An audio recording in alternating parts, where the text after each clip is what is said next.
Mi madre vino a visitarnos solo por una semana. Solo por una semana.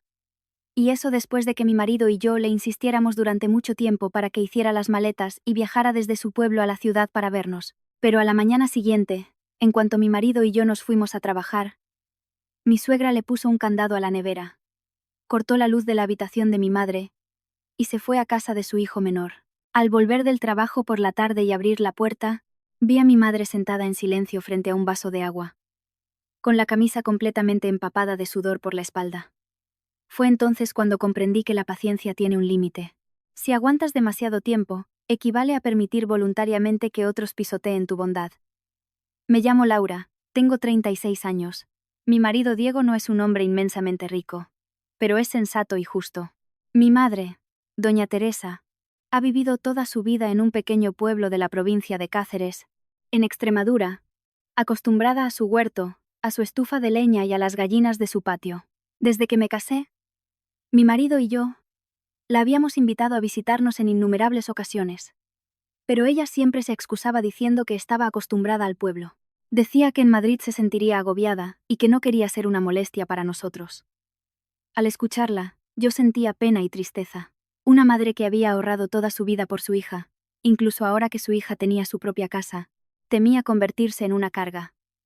Esta vez, Diego y yo tuvimos que insistirle mucho. Diego incluso la llamó él mismo y le dijo que viniera a vernos al menos unos días. Añadió que si no venía, se enfadaría de verdad, ya que nuestra casa era su casa, y no tenía por qué ser siempre tan modesta. Al escuchar unas palabras tan sinceras de su yerno, mi madre por fin accedió a empacar algo de ropa, trayendo consigo chorizos caseros, hortalizas de su huerto y unos tarros de mermelada que había hecho ella misma. Antes de su llegada, limpié a fondo la pequeña habitación de invitados, puse sábanas nuevas, coloqué un ventilador de pie, compré una pomada para el dolor de espalda y la fruta que a ella le gusta. Diego me recalcó que mi madre debía descansar a gusto, ya que venía para que sus hijos y su nieto la cuidaran, no para servir a nadie. Pero cuanto más nos alegrábamos nosotros, más se irritaba mi suegra, doña Beatriz. Nada más cruzar mi madre el umbral, mi suegra, sentada en el sofá, miró de reojo sus bolsas de pueblo y torció el gesto. Preguntó con sarcasmo si la consuegra venía de visita, añadiendo que, con tantas cosas, se me hizo un nudo en la garganta, pero intenté sonreír, y le respondí que mi madre venía solo por una semana, ya que hacía mucho tiempo que no veía a su nieto. Doña Beatriz dejó la taza de té sobre la mesa con fuerza y, medio en broma medio en serio, declaró que aquello no era un hotel gratuito para que cualquiera viniera cuando le diera la gana.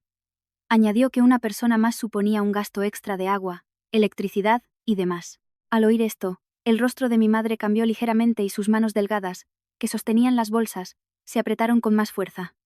Yo estaba a punto de decir algo, pero Diego salió de la cocina. Bajando la voz le dijo a su madre que no estaba bien hablar así. Le recordó que doña Teresa era la madre de Laura y la abuela de Hugo, que venía de visita y que nosotros mismos la habíamos invitado. Doña Beatriz soltó un bufido por lo bajo, y no dijo nada más. Pero la mirada que le dirigió a mi madre fue fría como el hielo. Comprendí que en nuestra casa empezaba a levantarse una ola oculta de tensión. Esa noche me esforcé por preparar una buena cena. Diego le servía comida a mi madre con cariño. El pequeño Hugo no paraba de acercarse a su abuela, contándole sin cesar sus aventuras en el colegio. Mi madre sonreía con ternura, y de vez en cuando nos pedía que comiéramos nosotros, y no nos alborotáramos tanto por ella. Mientras tanto, doña Beatriz estaba sentada al lado, y cuanto más miraba aquella escena, más sombrío se volvía su rostro. En voz muy baja, pero lo suficiente para que yo la oyera, soltó que la consuegra acababa de llegar, y ya se había convertido en el centro de la casa. Me mordí el labio, obligándome a tener un poco de paciencia. Mi madre acababa de llegar, y yo no quería que en su primer día presenciara un conflicto entre su hija y su suegra. A la mañana siguiente, Diego y yo teníamos que ir a trabajar. Antes de salir, le dije a mi madre que descansara. Dejé comida en la nevera. Le expliqué que al mediodía podía calentarse lo que le apeteciera, y le pedí que me llamara en cualquier momento. Diego también le pidió a doña Beatriz que estuviera pendiente de doña Teresa, y que pasaran el día charlando amigablemente. Mi suegra sonrió con frialdad, y respondió que lo había entendido todo, y que debía comportarse como es debido, ya que había un huésped tan importante en la casa. En ese momento sentí cierta inquietud. Pero en el trabajo teníamos un proyecto urgente, y tuve que irme con Diego. Hacia las 4 de la tarde, salí del trabajo antes de lo habitual. Nada más abrir la puerta y entrar en casa, sentí que el aire en el salón estaba extrañamente viciado. La puerta de la habitación de invitados estaba entreabierta. De allí no llegaba el ruido del ventilador ni se sentía el frescor del aire acondicionado. Mi madre estaba sentada en una silla junto a la ventana, abanicándose con un periódico enrollado. Delante de ella había un vaso de agua. Su camisa estaba empapada de sudor por la espalda y el pelo se le pegaba a las sienes. Al verme, se levantó apresuradamente y esbozó una sonrisa forzada, diciendo que hacía mucho calor, pero que estaba bien. Corrí hacia ella y le cogí la mano. La tenía ardiendo. Me giré bruscamente hacia la nevera para sacar agua fresca y me quedé helada. Las dos puertas de la nevera estaban atadas con un fino cable metálico y cerradas con un candado de combinación. Justo en el medio, pegado con cinta adhesiva, había un folio blanco. La letra de doña Beatriz era pulcra, pero cada palabra me golpeó en la cara. Allí estaba escrito: la comida del interior es para mi nieto y mi hijo. Prohibido para extraños. Me quedé paralizada unos segundos. Me zumbaban los oídos. La palabra extraños se me clavó en el pecho como una aguja. Mi propia madre. La mujer que me dio la vida. La persona que una vez vendió su parcela de olivos para ayudarnos a mi marido y a mí, en un momento difícil. Ahora era llamada extraña en la casa de su propia hija. Antes de que pudiera decir nada, descubrí que el interruptor del cuadro eléctrico que correspondía a la habitación de invitados estaba bajado. En el resto de las habitaciones había luz. Pero donde descansaba mi madre hacía un calor de horno. Doña Beatriz no estaba en casa. En la mesa había dejado otra pequeña nota en la que comunicaba que se iría a vivir unos días a casa de Carlos y nos ordenaba cuidar el orden de la casa y no tocar sus cosas. En ese momento, toda la indignación acumulada me subió a la garganta. Le pregunté a mi madre por qué no me había llamado. Mi madre bajó la cabeza y su voz sonó dolorosamente baja. Respondió que temía distraerme del trabajo y no quería ponerme en una situación incómoda. Miré a mi madre, a la nevera cerrada con candado, al interruptor bajado y a la nota. Pero lo que de verdad me hizo temblar no fue solo la palabra extraños. Abajo en el papel, con letra pequeña, había añadida otra frase, como si doña Beatriz la hubiera dejado a propósito para ponerme en mi sitio. Decía que aquella casa, tarde o temprano, sería de su hijo, y que cada uno debía conocer su lugar. No armé un escándalo inmediatamente. Me limité a despegar el papel despacio. Lo doblé y me lo guardé en el bolsillo. En ese momento comprendí que el acto de mi suegra no era un arrebato repentino de envidia. Había preparado aquella partida de ajedrez, pero ignoraba una cosa. Mi marido y yo llevábamos tiempo planeando abandonar esa casa. Y esta vez, la lección más amarga no la aprendería mi madre, sino ella misma. Al mirar aquella nota, recordé muchas cosas del pasado. Los conflictos familiares rara vez estallan en un solo día. Son como brasas bajo una capa de ceniza. Parecen apagadas, pero basta una ráfaga de viento venenoso para que ardan en llamas. Así ocurrió con la relación entre mi suegra y mi madre. La nevera cerrada con candado, y la luz cortada de hoy, solo eran la gota que colmaba el vaso. El verdadero motivo se ocultaba en sucesos de hace años. Todo empezó en la época en que Diego y yo éramos aún pobres, y vivíamos en un piso de alquiler de una sola habitación. Justo después de la boda, no teníamos nada, salvo un coche viejo de segunda mano y algo de dinero que nos habían regalado en el enlace. Diego acababa de cambiar de trabajo. Su sueldo era inestable, y yo trabajaba como contable en una pequeña empresa. Cada mes teníamos que calcular cada céntimo para el alquiler, la luz, la comida y la ayuda a los padres de ambas partes. Nuestro primer piso de alquiler estaba en la planta baja de un edificio antiguo. En la época de las largas lluvias de otoño, el agua se acumulaba bajo las ventanas, y en verano hacía un calor insoportable. Pero en aquella época yo sentía el alma ligera. Éramos jóvenes, nos queríamos y creíamos que el trabajo duro nos llevaría a una vida mejor. Mi familia no era rica. Mi padre murió joven. Mi madre vivía sola en el pueblo. Tenía un pequeño huerto donde cultivaba verduras y criaba gallinas. A veces vendía huevos para sacar algo de dinero para pequeños gastos. Mi madre nunca supo decir palabras hermosas. Demostraba su amor a sus hijos con hechos. Con una garrafa de aceite enviada justo cuando nos quedábamos sin dinero, con conservas caseras, con llamadas telefónicas en las que solo preguntaba una cosa: si teníamos dinero para comer. A menudo me daba vergüenza y le pedía a mi madre que se quedara con la comida. Pero ella solo sonreía, diciendo que era vieja y comía poco, y que a nosotros vivir en Madrid nos costaba mucho. A los 3 años de casarnos, cuando yo estaba embarazada de Hugo, mi marido y yo empezamos a pensar en comprar un piso pequeño, no porque nos sobrara el dinero, sino porque me daba miedo vivir siempre de alquiler, y mudarnos de un lado a otro con un niño. Diego se esforzaba mucho por nuestra familia. De día trabajaba, por la noche aceptaba trabajos extra, y a veces volvía a casa con los ojos rojos por la falta de sueño. Pero por mucho que ahorráramos, seguía faltándonos una cantidad importante. Aún no había tenido tiempo de decirle nada a mi madre cuando ella, en silencio, vendió su parcela de olivos, aquella misma tierra que una vez cuidó con tanto amor mi difunto padre. Cuando mi madre me entregó el dinero, no fue de muchas palabras. Me puso en las manos su vieja cartilla de ahorros y habló con suavidad, como si temiera que yo me sintiera culpable. Dijo que no me daba riqueza, sino un apoyo en un momento difícil. Que no importaba si le devolvíamos el dinero o no. Lo importante era que tuviéramos nuestra propia casa. Yo sostenía la cartilla de ahorros y las lágrimas corrían por mis mejillas. Sabía que para mi madre aquella parcela no era solo dinero. Era el recuerdo de mi padre. El lugar al que se había aferrado todos los años de su viudez. Y aún así, por mí, se lo arrancó del corazón. Por eso, el primer piso de nuestra familia no se compró solo con los ahorros de Diego y míos, sino también gracias al sacrificio silencioso de mi madre. Cuando nació Hugo, mi madre nos quiso aún más. Cada mes nos enviaba regalos del pueblo, huevos, mermelada casera, pimentón o quesos. Nunca nos exigía regalos a cambio. Una vez, Diego, sintiéndose incómodo, le dijo que nos daba apuro recibir continuamente esos paquetes. Mi madre se limitó a sonreír con bondad y le respondió que se lo enviaba a su nieto, así que no había de qué avergonzarse. La familia de mi marido, por el contrario, apenas nos ayudaba económicamente. Yo no los culpaba, pues cada familia tiene sus circunstancias. Pero me dolía que doña Beatriz diera por sentada nuestra atención hacia ella, mientras que la ayuda de mi familia la consideraba una espina clavada. Cuando a doña Beatriz le dolían las articulaciones, Diego la llevaba al médico. Cuando estuvo ingresada en el hospital para operarse de la vista, mi marido y yo nos turnamos para cuidarla. Necesitaba dinero para medicamentos y nosotros se lo transferíamos. Quería un teléfono inteligente nuevo para hacer videollamadas a su nieto y Diego se lo compraba. Yo nunca le di importancia a esos gastos. Diego era un hombre justo. Y nunca me exigió que me olvidara de mi propia madre, solo por el hecho de ser él un hombre. Una vez, doña Beatriz me vio enviarle a mi madre algo de dinero para arreglar el tejado de la casa del pueblo, y su rostro se ensombreció de inmediato.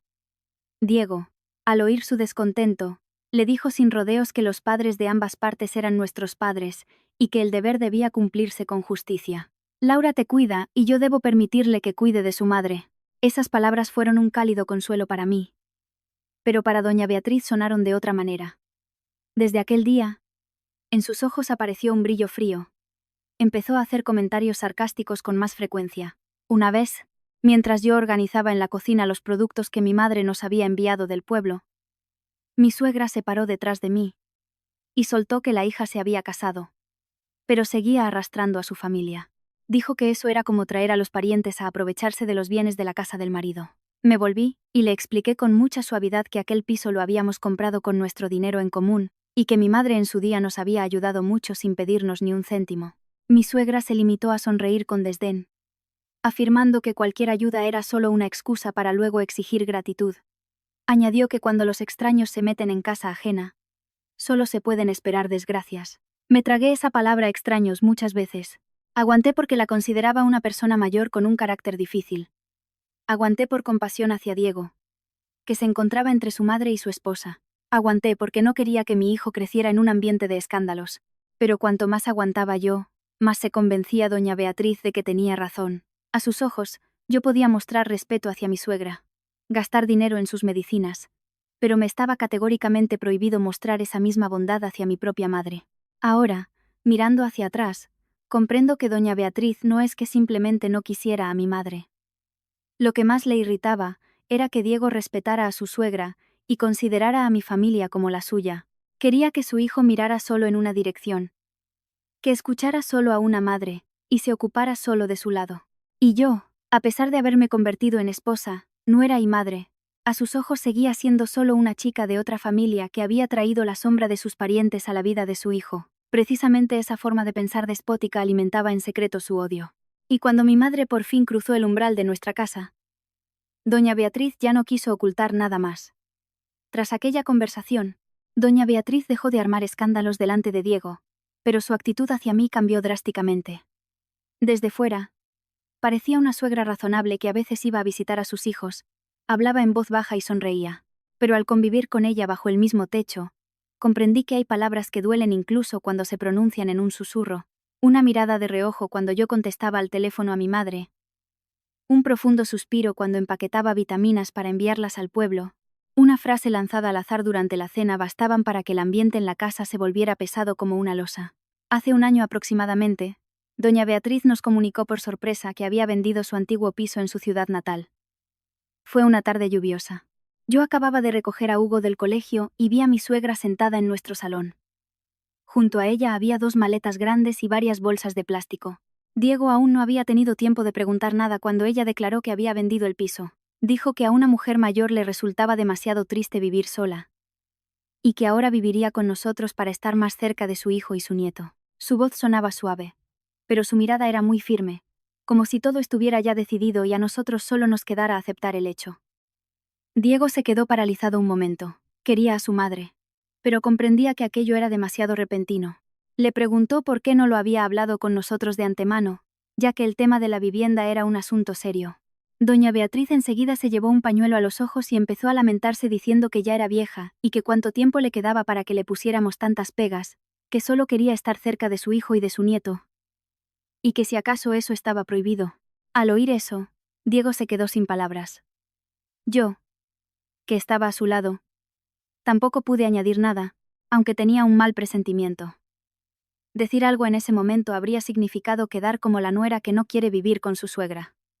Los primeros días intenté arreglarlo todo pacíficamente. El piso no era muy grande, pero vacié el despacho que compartía con mi marido para cedérselo a ella.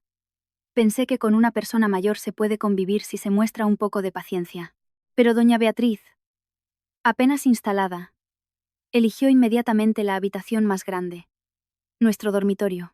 Declaró que la habitación era luminosa, con un ventanal grande, y perfecta para una persona mayor, mientras que nosotros éramos jóvenes y podíamos dormir en una habitación más pequeña. Diego no estuvo de acuerdo y le dijo que era nuestro dormitorio.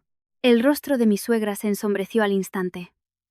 Soltó que ahora tenía que pedirle permiso a su nuera para conseguir una habitación en la casa de su hijo. Al final, para evitar un escándalo, tiré de la manga a Diego y le sugerí en voz baja que le cediéramos la habitación. Pero al ceder un paso, le permití dar 10 hacia adelante. Tras instalarse en la nueva habitación, criticó las cortinas grises diciendo que eran lúgubres como en una funeraria, y nos obligó a colgar unas de color rojo oscuro. Luego se quejó de que el colchón era blando, y exigió uno duro. Según ella, el armario de la ropa no estaba bien orientado y hubo que cambiarlo de sitio, y con él mover la cama, el tocador y las estanterías. Al volver cansada del trabajo, estuve junto a Diego moviendo muebles hasta medianoche. Ella, mientras tanto, estaba sentada en una silla dando órdenes y señalando con el dedo. Que si un poco más a la izquierda. Que si no. Más a la derecha. Diciendo que llevábamos mucho tiempo viviendo en esa casa y no sabíamos colocar las cosas. Desde el día en que doña Beatriz se mudó con nosotros definitivamente, cada rincón de la casa empezó a llevar su sello. Antes, yo preparaba un desayuno sencillo. A veces unas tostadas con aceite y tomate, a veces leche con galletas para Hugo. Ella, en cambio, declaró que aquello no era correcto. Dijo que en una familia hay que seguir unas normas y servir platos en condiciones. Cada mañana debía haber un plato caliente y contundente. Yo estaba muy ocupada con el trabajo. Y ella me reprochaba que solo conocía mi ordenador, preguntándome cómo pensaba retener a mi marido si la cocina estaba fría. A Hugo le encantaba dibujar y lo apunté a un taller los fines de semana. Mi suegra empezó a decir que el niño debía estudiar matemáticas o practicar artes marciales, y que de tanto dibujar crecería siendo un blandengue. Cuando le pedía que no hablara así delante del niño, me acusaba de replicarle a mi suegra. Pero lo que más irritaba a doña Beatriz era el cuidado que yo le dedicaba a mi propia madre. Un día compré un jersey de lana para enviarlo al pueblo, ya que mi madre se quejaba de tos. Mi suegra estaba junto a la mesa del comedor y se rió con frialdad, diciendo que el dinero lo ganaba el marido, y yo se lo enviaba todo a mi familia, y que seguro que allí estaban muy a gusto viviendo a costa de otros. No tuve tiempo de responder cuando Diego dejó el tenedor sobre la mesa y, con tono severo, dijo que el dinero de la familia era de los dos, y que lo que Laura le enviaba a su madre era lo correcto. Doña Beatriz no discutió con su hijo. Simplemente se calló. Pero su silencio no significaba que reconociera la derrota, sino un rencor oculto. Al no poder discutir con su hijo, empezó a llamar y a quejarse a Carlos, el hermano menor de Diego, y a Vanessa, la mujer de Carlos. La vida de esa pareja era sumamente inestable. Carlos trabajaba un par de meses y luego renunciaba, quejándose de que el jefe le oprimía o de que el sueldo era bajo. Vanessa vendía algunas cosas por internet y sus ingresos eran irregulares, pero siempre iba muy arreglada y se hacía la manicura con regularidad, aunque de boquillas siempre se hacía la pobre. En cuanto les faltaba dinero para pagar el colegio, la letra del coche o un teléfono nuevo, acudían corriendo a doña Beatriz. Vanessa sabía hablar con dulzura. Cuando venía a nuestra casa, siempre traía una caja de bombones baratos o una crema económica, pero lo presentaba como un objeto de increíble valor. Le masajeaba los hombros a doña Beatriz y le regalaba los oídos diciéndole que cuidara su salud, que en esa casa solo ella la quería de verdad, y que Laura era muy capaz, pero que su familia era muy astuta. Le decía que si no mantenía a Diego bajo control, todos los bienes acabarían yendo a parar a ellos y ella se quedaría sin nada. Doña Beatriz escuchaba esas palabras y los ojos le brillaban, como si hubiera encontrado a la aliada perfecta. Desde entonces, doña Beatriz empezó a favorecer abiertamente a Vanessa. Dijera lo que dijera, mi suegra la elogiaba por su comprensión. Y comprara lo que comprara, lo llamaba un cuidado sincero. En cambio, el hecho de que yo la cuidara cuando estaba enferma, la llevara al médico y le preparara caldos, lo consideraba mi deber absoluto como nuera. Un día la oí en la cocina diciéndole a Vanessa que Laura no era tan buena, que era muy calculadora, y que si ella cedía un poco, yo metería a toda mi familia para repartirse sus bienes. Yo estaba detrás de la puerta con un plato con sus medicinas, y sentí un vacío en el alma. Resultaba que a sus ojos, toda mi bondad era puro interés. La tensión se acumulaba día a día. De no ser por Diego, que se interponía entre nosotras, aquella casa habría estallado hacía tiempo. Él le había pedido muchas veces a su madre en privado que no involucrara a Carlos y a Vanessa en los asuntos de nuestra familia. Ya que ella vivía con nosotros, él la cuidaba, y Laura nunca le había hecho nada malo. Doña Beatriz asentía de palabra, pero a sus espaldas seguía reuniendo a su coalición, sin dejar de considerarnos a mí y a mi madre como unas intrusas que querían robarle a su hijo. Y cuando mi madre por fin vino de visita, toda esa envidia y sospecha dejaron de arder lentamente. Solo esperaban un pretexto para estallar como un huracán destructivo. Tras todos aquellos conflictos ocultos, Diego y yo empezamos a comprender que aquella casa, a pesar de todos nuestros esfuerzos, ya no nos aportaba ninguna paz. Antes, al volver del trabajo, me alegraba al oír la voz de Hugo corriendo a mi encuentro, y al oler la cena caliente. Todo el cansancio se disipaba, pero desde que doña Beatriz se mudó con nosotros, cada vez que metía la llave en la cerradura sentía una losa en el alma. No sabía qué me esperaba al otro lado de la puerta. Un suspiro profundo, reproches o una nueva conversación telefónica con Vanessa vertiendo veneno en los oídos de mi suegra. Hugo crecía y necesitaba un lugar tranquilo para estudiar. Diego también necesitaba un despacho propio, ya que a menudo traía documentos a casa. Y yo, tras un día estresante con los informes contables, solo soñaba con una cocina acogedora, donde pudiera preparar la cena tranquilamente para mi marido y mi hijo, sin sentir a mis espaldas una mirada acusadora que controlaba cada cucharada de sal. Pero el viejo piso se había quedado pequeño. Pequeño no solo por el espacio, sino por las miradas fijas y las palabras que parecían fortuitas pero que herían profundamente. Una noche, cuando Hugo ya se había dormido, Diego me llevó al balcón. Estuvo mucho tiempo mirando el estrecho patio interior. Y luego pronunció que creía que debíamos comprar un piso nuevo. Miré a mi marido. Sinceramente, aquella idea llevaba tiempo rondándome la cabeza, pero no me atrevía a decirla en voz alta. Temía que Diego pensara que quería deshacerme de su madre. Temía que nos juzgaran desde fuera, que dijeran que la nuera, en cuanto había ganado un poco de dinero, ya no quería vivir con la suegra. Pero Diego lo entendía todo. Me tomó de la mano y su voz sonó más firme. Dijo que no quería que nuestro hijo y yo viviéramos en una tensión constante. Añadió que no quería que su madre siguiera pensando que el hecho de haberle dado la vida le daba derecho a disponer de todo en aquella casa. Desde ese día, empezamos a buscar en secreto una nueva vivienda. No buscábamos nada lujoso. Solo queríamos un piso más grande y luminoso, con 3 dormitorios independientes, un balcón donde Hugo pudiera plantar flores y una cocina donde tuviéramos nuestra vida privada. Tras más de 2 meses de búsqueda, por fin elegimos un piso en un barrio cercano. La zona no era muy conocida, pero era tranquila, con buenos vecinos y un colegio más cerca para Hugo. Cuando pisé por primera vez aquel piso y vi la luz del sol sobre el parqué, sentí que el alma se me aliviaba. Diego me dijo en voz baja que quería que allí empezáramos de nuevo, no huyendo de nadie, sino protegiendo a nuestra pequeña familia. Para comprar el piso nuevo, tuvimos que vender el antiguo. La propiedad era nuestra. Los documentos del registro de la propiedad estaban impecables. Pero aún así, yo estaba nerviosa. Sabía que si doña Beatriz se enteraba antes de tiempo, no nos dejaría en paz.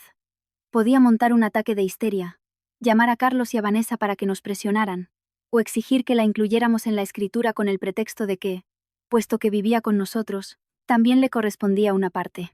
O peor aún, podía exigirnos que le diéramos una parte del dinero a Carlos, porque a sus ojos, el hijo menor, a pesar de tener su propia familia, siempre sería el hijo desfavorecido que necesitaba compensación.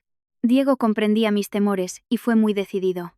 Dijo que esperaríamos a terminar con los trámites en el registro de la propiedad y luego hablaríamos, ya que el piso era nuestro patrimonio común y no permitiría que nadie montara escándalos. Añadió que se ocuparía de su madre, pero que no permitiría que utilizaran nuestro dinero para satisfacer la avaricia ajena. Aquellas palabras me supusieron un alivio, y aumentaron el amor por mi marido. Sabía que Diego no era un hijo desagradecido.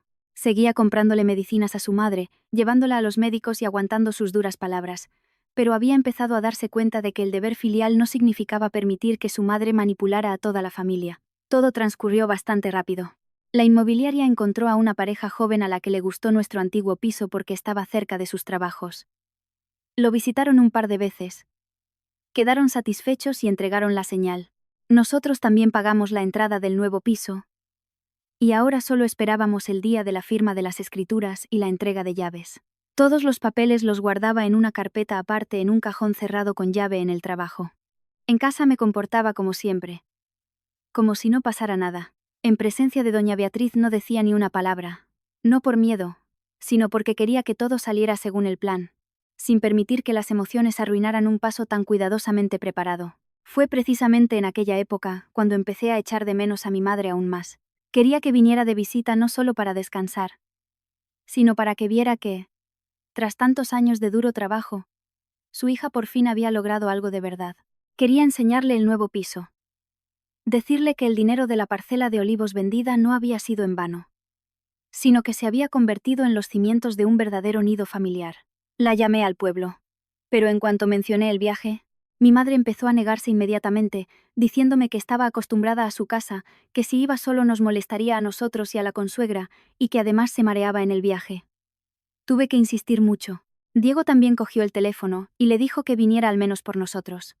Que pronto nos mudaríamos, y quería que viera nuestro antiguo piso por última vez, para luego enseñarle el nuevo.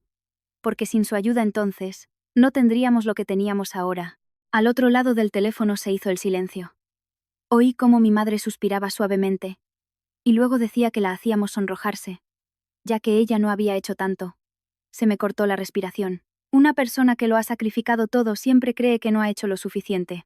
Al final, mi madre accedió a venir por una semana. Antes del viaje me preguntó qué quería que trajera. Le dije que no cargara con nada, que en Madrid había de todo. Pero, como esperaba, el día de su llegada se presentó con un montón de bolsas y paquetes.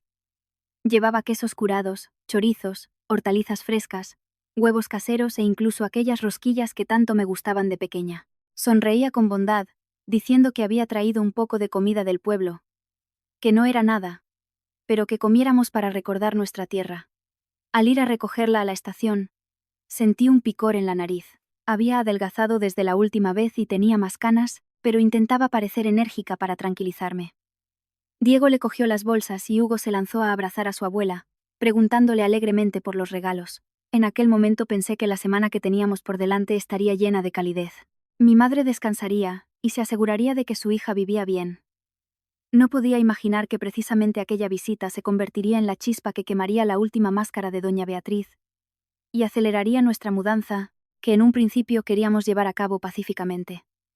El día que llegó mi madre, en cuanto bajó el calor, Diego fue a buscarla a la estación, mientras yo me quedaba en casa mirando el reloj con ansiedad. El viaje desde Cáceres no era tan largo, pero para mi madre, cada trayecto era una prueba. Se mareaba y no estaba acostumbrada a las ruidosas calles de la ciudad. Al verla salir del coche con una vieja bolsa de lona y una cesta de plástico con comida, corrí a su encuentro. Llevaba una chaqueta marrón sencilla, unos zapatos desgastados y el pelo recogido en un moño bajo. Al verme, sonrió, pero en sus ojos se leía cierta incomodidad. Me dijo que ya me había avisado de que no hacía falta que fueran a buscarla, que habría sabido llegar sola, mientras se sacudía el polvo de la manga. Le cogí las bolsas y le dije con tono de reproche que venía a visitarme a mí, pero que se comportaba como si pidiera cobijo a unos extraños, y que debíamos cuidarla. Mi madre miró a Diego, luego a mí, y respondió en voz baja que solo venía por poco tiempo, que no quería causar molestias a la familia de mi marido y que, como la consuegra estaba allí, temía que se sintiera incómoda. Esas palabras me encogieron el corazón. Mi madre siempre había sido así. Amaba a sus hijos, pero temía que su amor se convirtiera en una carga para ellos. Diego se acercó, cogió la cesta más pesada y dijo con toda naturalidad que si hablaba así, se enfadaría, ya que había venido a nuestra casa y no a la de unos extraños, y que para él también era una madre. Mi madre sonrió tímidamente. Se le enrojecieron un poco los ojos. De camino a casa, Hugo iba sentado en el asiento trasero, abrazado al brazo de su abuela, preguntándole por las gallinas y los manzanos del pueblo. Mi madre sacó una rosquilla de la bolsa. Se la ofreció a su nieto y le dijo con cariño que sabía que le gustaban y por eso se las había traído. El ambiente en el coche era tan cálido que deseaba que durara para siempre. Quería que mi madre comprendiera que merecía amor y respeto, pero en cuanto el coche se detuvo frente al edificio, esa sensación de calidez se esfumó al instante. Doña Beatriz abrió la puerta. Llevaba un conjunto de estar por casa de seda morada oscura. Tenía el pelo impecablemente recogido. En el rostro lucía una sonrisa educada pero forzada, como si estuviera pegada. Delante de Diego, con voz melosa, exclamó: que qué alegría que la consuegra hubiera llegado. Que pasara y se quedara más tiempo. Porque una casa con gente nueva era más alegre. Mi madre asintió apresuradamente, cruzando las manos sobre el vientre con torpeza, y saludó diciendo que solo estaría unos días, y que esperaba no molestar. Doña Beatriz sonrió, pero su mirada se deslizó rápidamente hacia las bolsas de comida. Me di cuenta de esa mirada y se me encogió el estómago. Diego acompañó a mi madre al salón y se fue a la cocina. Hugo arrastró a su abuela para enseñarle sus nuevos dibujos, y en la puerta solo quedamos doña Beatriz y yo. Se inclinó y bajó la voz para que solo yo la oyera. Me preguntó si acaso no había comida limpia allí, que por qué traía tanta basura, y que los chorizos y los quesos iban a apestar todas las cortinas y los sofás. A ver quién iba a aguantar eso. Apreté con más fuerza las asas de las bolsas. La frase no fue dicha en voz alta, pero pinchó el orgullo de mi madre como una aguja. Quise contestarle de inmediato. Quise decirle que las cosas que ella llamaba basura eran el amor de una madre.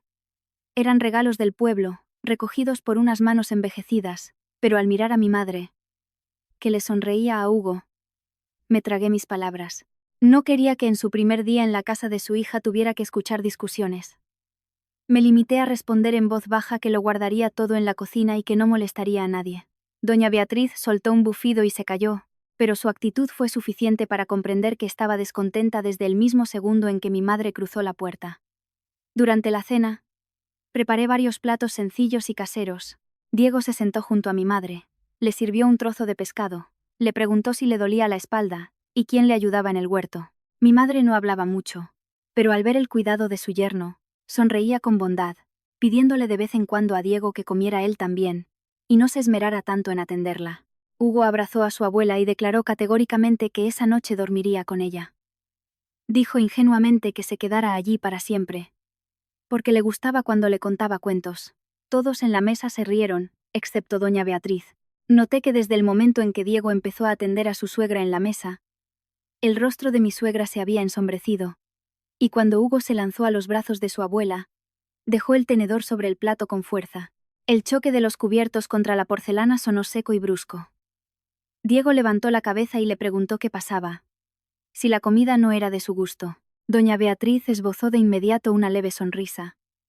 Dijo que no, que ya estaba llena, y que nosotros, la abuela y el nieto, siguiéramos divirtiéndonos. La frase parecía normal, pero recalcó tanto las palabras la abuela y el nieto, que parecía excluirse a sí misma de aquella cena familiar. Mi madre, percibiendo con delicadeza el cambio de ambiente, apartó suavemente a Hugo y le dijo en voz baja que fuera a sentarse con su otra abuela, que también le echaba de menos. Hugo corrió obediente hacia doña Beatriz, pero ella se limitó a acariciarle la cabeza con desgana. Se levantó alegando un dolor de cabeza y se fue a su habitación. Viéndola alejarse, sentí ansiedad. Por debajo de la mesa, Diego puso su mano sobre la mía y la apretó ligeramente, como para tranquilizarme. Pero yo sabía que él también había notado la irritación de su madre. A última hora de la noche, tras terminar de limpiar, iba a llevarle a mi madre algo de beber cuando de pronto oí que doña Beatriz hablaba por teléfono en su habitación. La puerta estaba entreabierta. No tenía intención de espiar, pero su voz se oía con mucha claridad. Decía que aquella suegra acababa de llegar y toda la casa ya giraba en torno a ella, que Diego no paraba de atenderla y servirle comida como si fuera de su propia sangre, que el niño no se despegaba de ella, y que ella estaba sentada en la casa como si fuera un cero a la izquierda. Me quedé helada en el pasillo, apretando el vaso con tanta fuerza que me quemé las palmas de las manos. Al otro lado de la línea se oyó la voz de Vanessa, dulce pero venenosa, diciéndole que ya se lo había advertido, que si no se mostraba firme desde el principio, aquella casa pronto sería la casa de los parientes de su nuera. Que Laura era muy astuta, que traería a su madre, Diego se ablandaría y todo el dinero y los bienes acabarían yéndose con ellos. Y que debía enseñarle a la consuegra cuál era su lugar desde el primer día. Doña Beatriz se quedó en silencio unos segundos. El aire a mi alrededor pareció volverse más denso. Luego, su voz sonó seca y fría, diciendo que sí, que al día siguiente le enseñaría quién mandaba en aquella casa. Me quedé paralizada mucho tiempo. Detrás de aquella puerta, se estaba discutiendo un plan repugnante con una frialdad absoluta. Miré hacia la pequeña habitación donde mi madre estaba ordenando su ropa del pueblo, y se me hizo un nudo en la garganta. Mi madre aún no sabía que su pacífica presencia había provocado que se avecinara una tormenta. Y yo no sospechaba que el mañana de doña Beatriz sería el día en que mis límites quedarían definitivamente destruidos. A la mañana siguiente, cuando el despertador aún no había terminado de sonar, yo ya me había levantado para preparar el desayuno. Mi madre, acostumbrada a madrugar en el pueblo, también me siguió sigilosamente a la cocina, pero yo me empeñé en llevarla al salón y sentarla en el sofá. Le dije que había venido a descansar y no a ayudarme a cocinar. Mi madre sonrió con ternura, y me respondió que le daba apuro estar sentada sin hacer nada. Le puse una taza de té en las manos, con la secreta esperanza de que aquel día transcurriera tranquilo, aunque las palabras de doña Beatriz de la noche anterior seguían resonando en mi cabeza. Antes de irme a trabajar, volví a comprobar la nevera. Había carne, pescado, verduras frescas, el guiso que había preparado la noche anterior, fruta para mi madre y yogur para Hugo. Incluso le dejé una nota cariñosa junto a los fogones diciéndole que el guiso podía calentarlo en una cacerola pequeña, que el segundo plato ya estaba listo y que, si pasaba algo, me llamara enseguida. Al salir con el maletín, Diego no se olvidó de decirle a doña Beatriz que hablara aquel día con doña Teresa para que no se aburriera y que comieran juntas. Doña Beatriz, sentada en el sofá con una taza de té, sonrió fríamente y dijo que lo había entendido, que nos fuéramos tranquilos al trabajo, que ella cuidaría de la casa. Eché una última mirada a mi propia madre y solo entonces salí.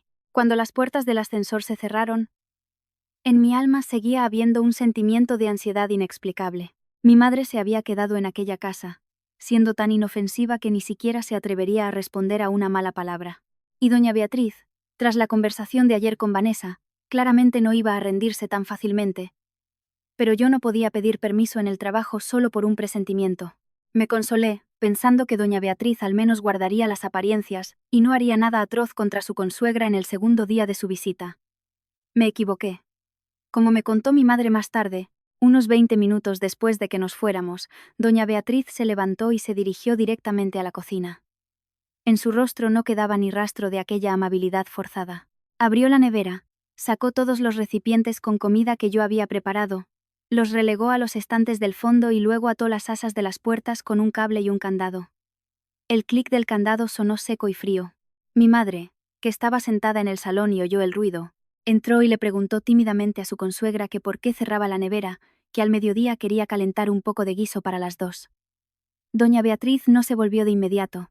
Sacó lentamente del bolsillo la nota que había escrito de antemano y la pegó justo en medio de la puerta. Las letras eran grandes y gruesas, como si golpearan la vista a propósito. La comida del interior ha sido comprada por mi hijo. Prohibido para extraños. Mi madre se quedó de piedra. No le gustaba discutir, pero la palabra extraños la hizo palidecer. Intentó mantener un tono suave y le dijo a la consuegra que no pensaba llevarse nada. Que solo quería preparar la comida. Y que si ella iba a comer, haría para las dos. Doña Beatriz se giró bruscamente. Su mirada era de hielo. Le dijo que si quería comer, fuera a comprarlo ella misma. Que no tenía la obligación de alimentar a parientes ajenos. Que había venido de visita y debía conocer su lugar, y que no se creyera que porque su hija gobernara allí, podía traer a quien le diera la gana a mesa puesta. Mi madre agitó las manos, desconcertada, y le respondió que no pensaba eso. Que solo temía que la comida que había preparado Laura se echara a perder. Doña Beatriz se rió con sarcasmo y le dijo que si se echaba a perder era problema suyo, pero que no la tocara, que las cosas de aquella casa no estaban para que las usara cualquiera. Dicho esto, se acercó al cuadro eléctrico junto a la puerta. Mi madre pensó que estaba comprobando algo y no le dio importancia, y solo cuando doña Beatriz bajó el interruptor con fuerza, y en la habitación de invitados se apagaron de golpe el ventilador y el aire acondicionado, mi madre se sobresaltó. Preguntó en voz baja por qué había apagado la luz allí, ya que hacía mucho calor y quería sentarse allí un rato.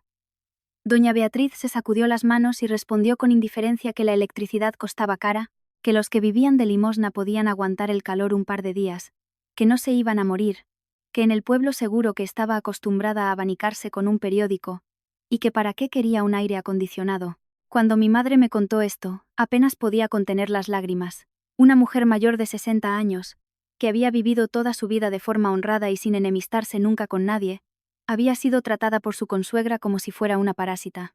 Pero mi madre no discutió. Se limitó a darse la vuelta en silencio, probablemente decidiendo aguantar por el bien de su hija, para no complicar la situación. Al ver que mi madre se quedaba callada, doña Beatriz se envalentonó. Antes de irse, le cerró con llave el armario inferior, donde estaba guardada la olla de cocción lenta.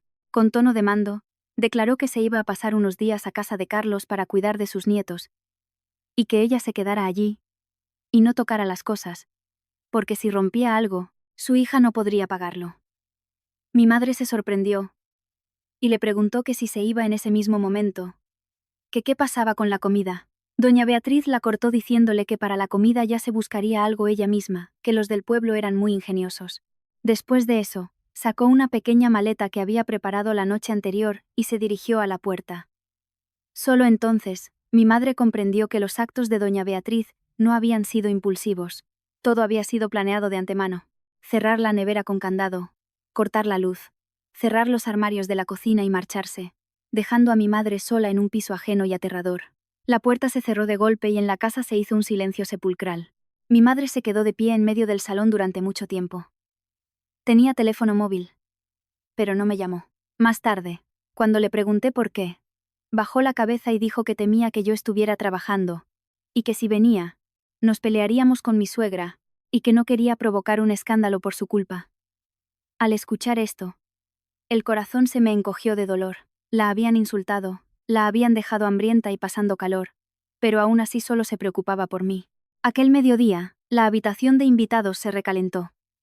El sol pegaba fuerte a través de las ventanas, haciendo que el aire fuera asfixiante. Mi madre no se atrevió a abrir la nevera ni a acercarse a los fogones, y no sabía si había tiendas de alimentación cerca. Se limitó a servirse agua. Puso el vaso en la mesa, y se sentó a abanicarse con un cartón. El sudor le caía por las sienes, empapándole la chaqueta desteñida por la espalda. Hacia el mediodía, le entró mucha hambre. Abrió en silencio su bolsa de lona y sacó una rosquilla casera de las que había traído. Aquella misma rosquilla que le había traído a Hugo. La partió por la mitad y se la comió a trocitos pequeños para calmar el rugido de su estómago. La rosquilla se le atascaba en la garganta. Tenía que beber agua para poder tragarla. Toda la comida en la casa de su hija la pasó mi madre sin un plato de guiso caliente, sin un soplo de aire fresco, sin una sola palabra de cariño, solo con una nota en la nevera que la tachaba de extraña, y aquel calor agotador parecía obligar a la anciana madre a darse cuenta de que allí no era bienvenida. Pero fue precisamente su aguante silencioso lo que supuso el golpe más profundo para mí cuando supe la verdad. Aquel día pedí salir antes del trabajo. Desde por la mañana tenía el alma inquieta, como si me ardiera un fuego por dentro. Sin entender por qué, llamé a mi madre varias veces. Cogía el teléfono rápidamente, pero su voz era baja y tensa. Le pregunté si había comido, a lo que me respondió con evasivas diciendo que sí, que trabajara tranquila. Le pregunté si no hacía calor en casa, y se echó a reír, diciendo que podía aguantar cualquier calor. Precisamente aquellas respuestas demasiado obedientes eran las que más ansiedad me provocaban. Mi madre nunca se quejaba, y cuanto más me aseguraba que todo estaba bien, más claro tenía yo que había pasado algo. En cuanto abrí la puerta, vi a mi madre sentada en el borde de la butaca del salón. Tenía la espalda ligeramente encorvada. Las manos estaban cuidadosamente cruzadas sobre las rodillas, como una invitada que teme hacer algo mal. En la mesa, delante de ella, solo había un vaso de agua medio vacío. La cocina, al fondo, estaba fría. Ni olor a comida, ni ruido de platos, ni un solo indicio de que alguien hubiera comido allí recientemente. Tiré el bolso y me acerqué rápidamente a ella. Le pregunté que por qué estaba sentada allí, que le había pedido que descansara en la habitación.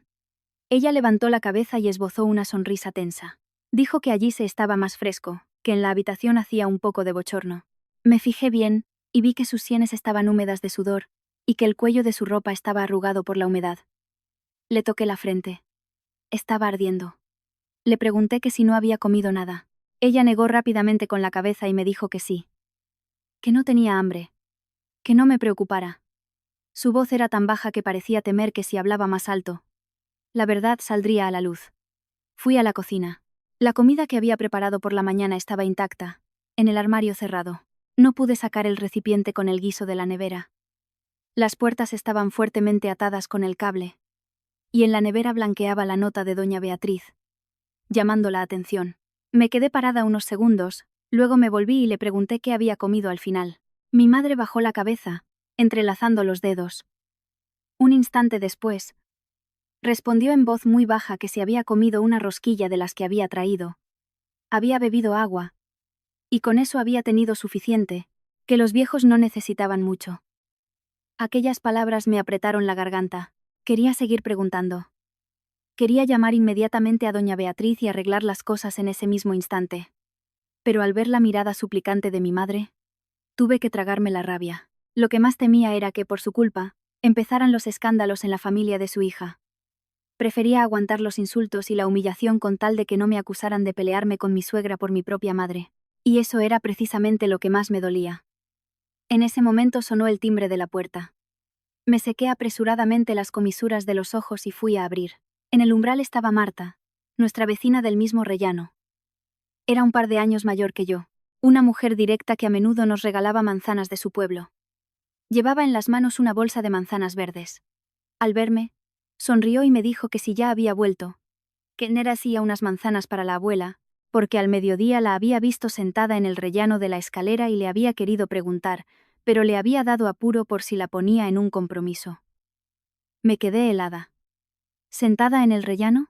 Me giré bruscamente hacia mi madre. Mi madre se levantó de inmediato. Su rostro delataba su desconcierto. Dijo que no pasaba nada, que solo había salido a sentarse en la corriente de aire.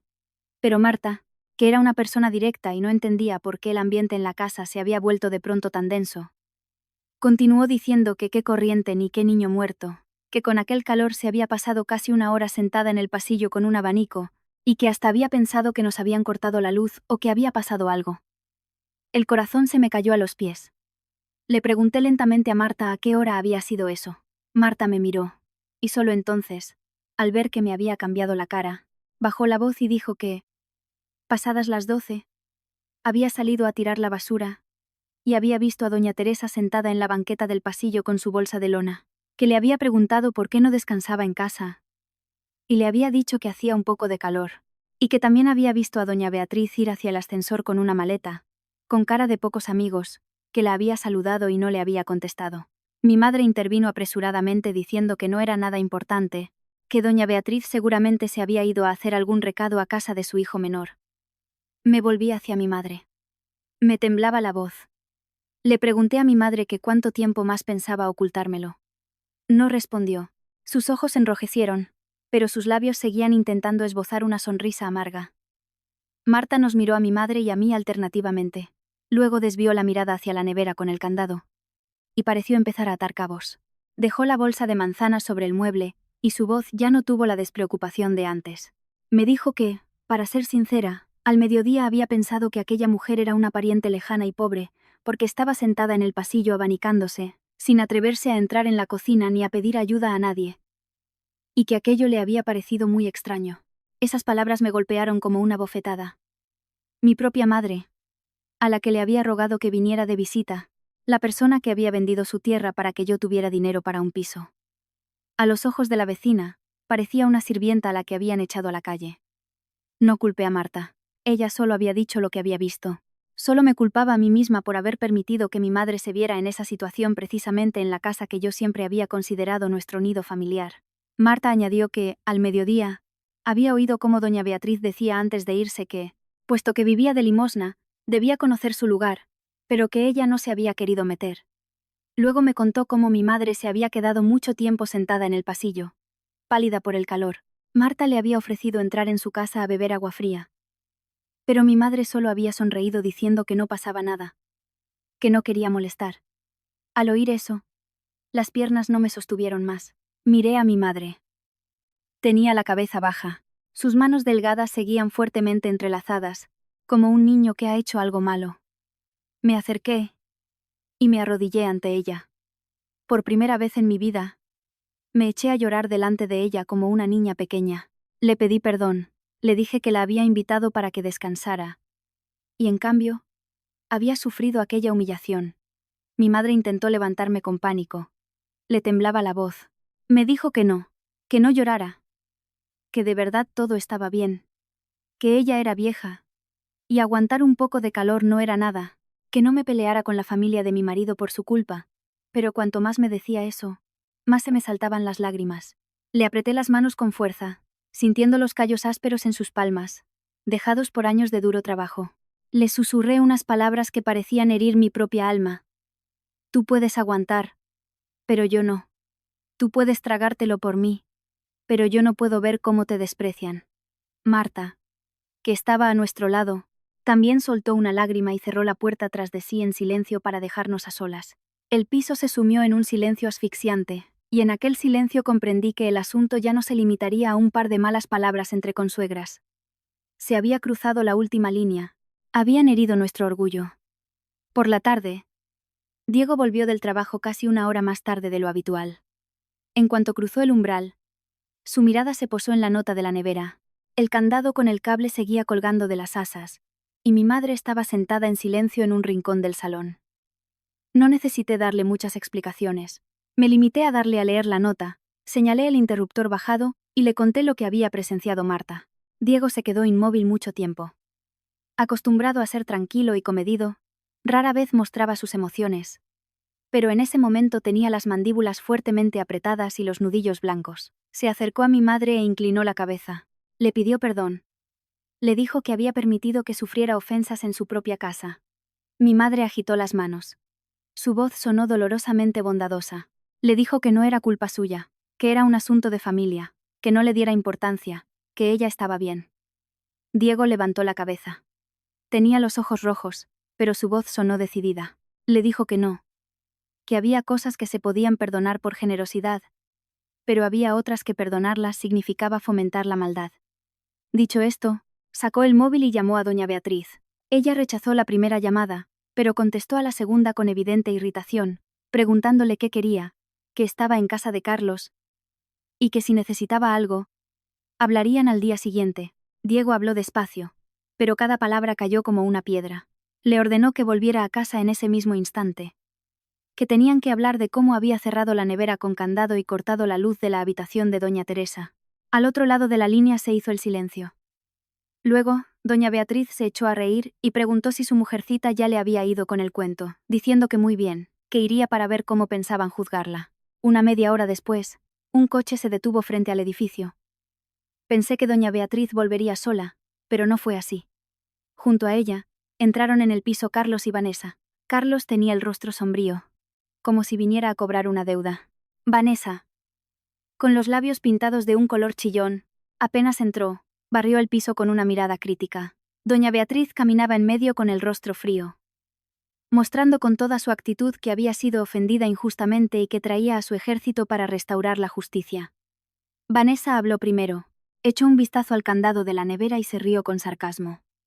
Dijo que tanto revuelo por cerrar una nevera, que lo estábamos exagerando como si allí estuvieran torturando a alguien, que en cada casa hay cosas personales y que las personas adultas debían entenderlo. La miré. Pero antes de que pudiera responder, intervino Carlos. Dijo que exactamente. Que aquella era la casa de su hermano, y no la casa de los padres de la mujer. Añadió que respetaban a doña Teresa, pero que ella debía entender que aquel era el territorio de la familia del marido de Laura, y que si se tomaba demasiadas libertades, eso podía no gustarle a alguien. No había terminado la frase cuando Diego dio un fuerte puñetazo en la mesa. El vaso de agua dio un salto, y el cristal chocó con un sonido agudo. En la habitación se hizo un silencio sepulcral. Nunca había visto a mi marido tan enfadado. Se irguió y miró fijamente a Carlos y a Vanessa. Les dijo que aquella casa era suya y de su mujer. Que no era suya sola y mucho menos de su madre o de ellos. Y que en aquella casa nadie tenía derecho a insultar a su suegra. Doña Beatriz chilló de inmediato que se había vuelto un insolente. Que defendía a su suegra más que a su propia madre, que ella lo había criado para que ahora estuviera allí delante de su hermano y de la mujer de su hermano gritándole a su madre. Diego se volvió hacia ella. Se volvió hacia ella. Su voz era grave, pero no retrocedió. Dijo que él defendía la justicia, y que si doña Teresa le hubiera cerrado la nevera con candado y le hubiera cortado la luz a ella, le habría dicho exactamente lo mismo. Doña Beatriz se rió con amargura, diciéndole que no se tirara el pisto con palabras bonitas, que desde que se había casado solo conocía a la familia de su mujer, y que un hijo se casa para traer a su mujer a su casa, no para poner a su suegra al mismo nivel que a su propia madre. Al oír esto, mi madre se echó a temblar. Bajó la cabeza y se aferró al dobladillo de la chaqueta. Hugo, que estaba en su habitación y había oído los gritos, salió corriendo, pálido como la cera. El niño se arrojó a los brazos de su abuela y rompió a llorar, pidiéndole a su abuela que no se fuera y diciendo que no le gustaba cuando todos se peleaban. El llanto de mi hijo me atravesó el corazón. El niño no lo entendía todo, pero sentía a quién le estaban haciendo daño. Mi madre abrazó apresuradamente a su nieto, nos miró a mí y a Diego y dijo que ya bastaba, que lo sentía, que al parecer de verdad nos había traído problemas, que al día siguiente se iría al pueblo y que no nos peleáramos con su madre por ella. La palabra siento, en boca de mi madre me desgarró el alma. La persona a la que le habían cerrado la comida, a la que le habían cortado la luz y a la que habían llamado extraña, ahora estaba pidiendo perdón. Me acerqué, cogí a mi madre de la mano y la interrumpí. Le dije que ella no tenía la culpa de nada, y que a partir de ese momento, nunca más se disculparía por la insolencia de otros. Vanessa torció los labios con desprecio, y dijo que qué bien hablaba Laura, que mi madre había venido para un día y había puesto toda la casa patas arriba, y que si de verdad entendiera la situación, se iría a la mañana siguiente para no poner a Diego en un compromiso. Diego se volvió hacia ella bruscamente. Le dijo que aquella era la casa de su mujer y suya, que ellos allí eran invitados, así que tuvieran cuidado con lo que decían, y que si no sabían comportarse, que se largaran por la puerta. Carlos abrió los ojos de par en par, y le preguntó si estaba echando a su hermano y a su mujer, si por culpa de su suegra estaba echando a su propio hermano. Diego le respondió con frialdad que él echaba a la mala educación, no a su hermano, pero que si quería apoyar aquella bajeza, era su elección. La tensión en la habitación se tensó como una cuerda, a punto de romperse por una sola palabra de más. Doña Beatriz se dejó caer pesadamente en una silla y empezó a llorar, recordando cómo había parido y criado a Diego, cómo se había privado de todo por sus estudios. Pero cuanto más hablaba, más cansada se volvía la mirada de Diego. Le dijo que recordaba que lo había criado, y que por eso todos aquellos años le había pagado las medicinas, los médicos y le daba dinero para vivir, pero que el hecho de haberle dado la vida no le daba derecho a pisotear a la madre de su mujer, y que si quería respeto hacia ella misma, primero aprendiera a respetar a los demás. Doña Beatriz se atragantó. Vanessa, viendo que la situación no les favorecía, tiró del brazo de su suegra y sollozó fingidamente, diciéndole que ya veía que ya la consideraban una extraña, y que qué iba a hacer ella allí. Sus palabras echaron más leña al fuego. Doña Beatriz se levantó de un salto y le señaló la cara a Diego con el dedo, diciéndole que muy bien, que ya que había elegido a su mujer y a su familia, que no se atreviera a llamarla madre nunca más. Arrastró a Carlos y a Vanessa hacia la puerta, dejándonos escuchando los sollozos de Hugo en brazos de su abuela. Llevé a mi madre a la habitación para que acostara a Hugo, pero a mí misma me daban temblores de rabia y compasión. Un poco más tarde, Diego me llevó al balcón. En su rostro ya no había ira, solo una extraña frialdad. Me miró fijamente durante mucho tiempo. Y luego dijo en voz baja: Laura, es hora de poner el plan en marcha. Comprendí que se refería a la venta del antiguo piso y a nuestra mudanza, para la que nos habíamos estado preparando tanto tiempo. De aquella tormenta ya no se podía huir. Teníamos que terminarla de la forma más decisiva. Miraba a mi marido y comprendía que sus palabras no eran fruto de un enfado pasajero.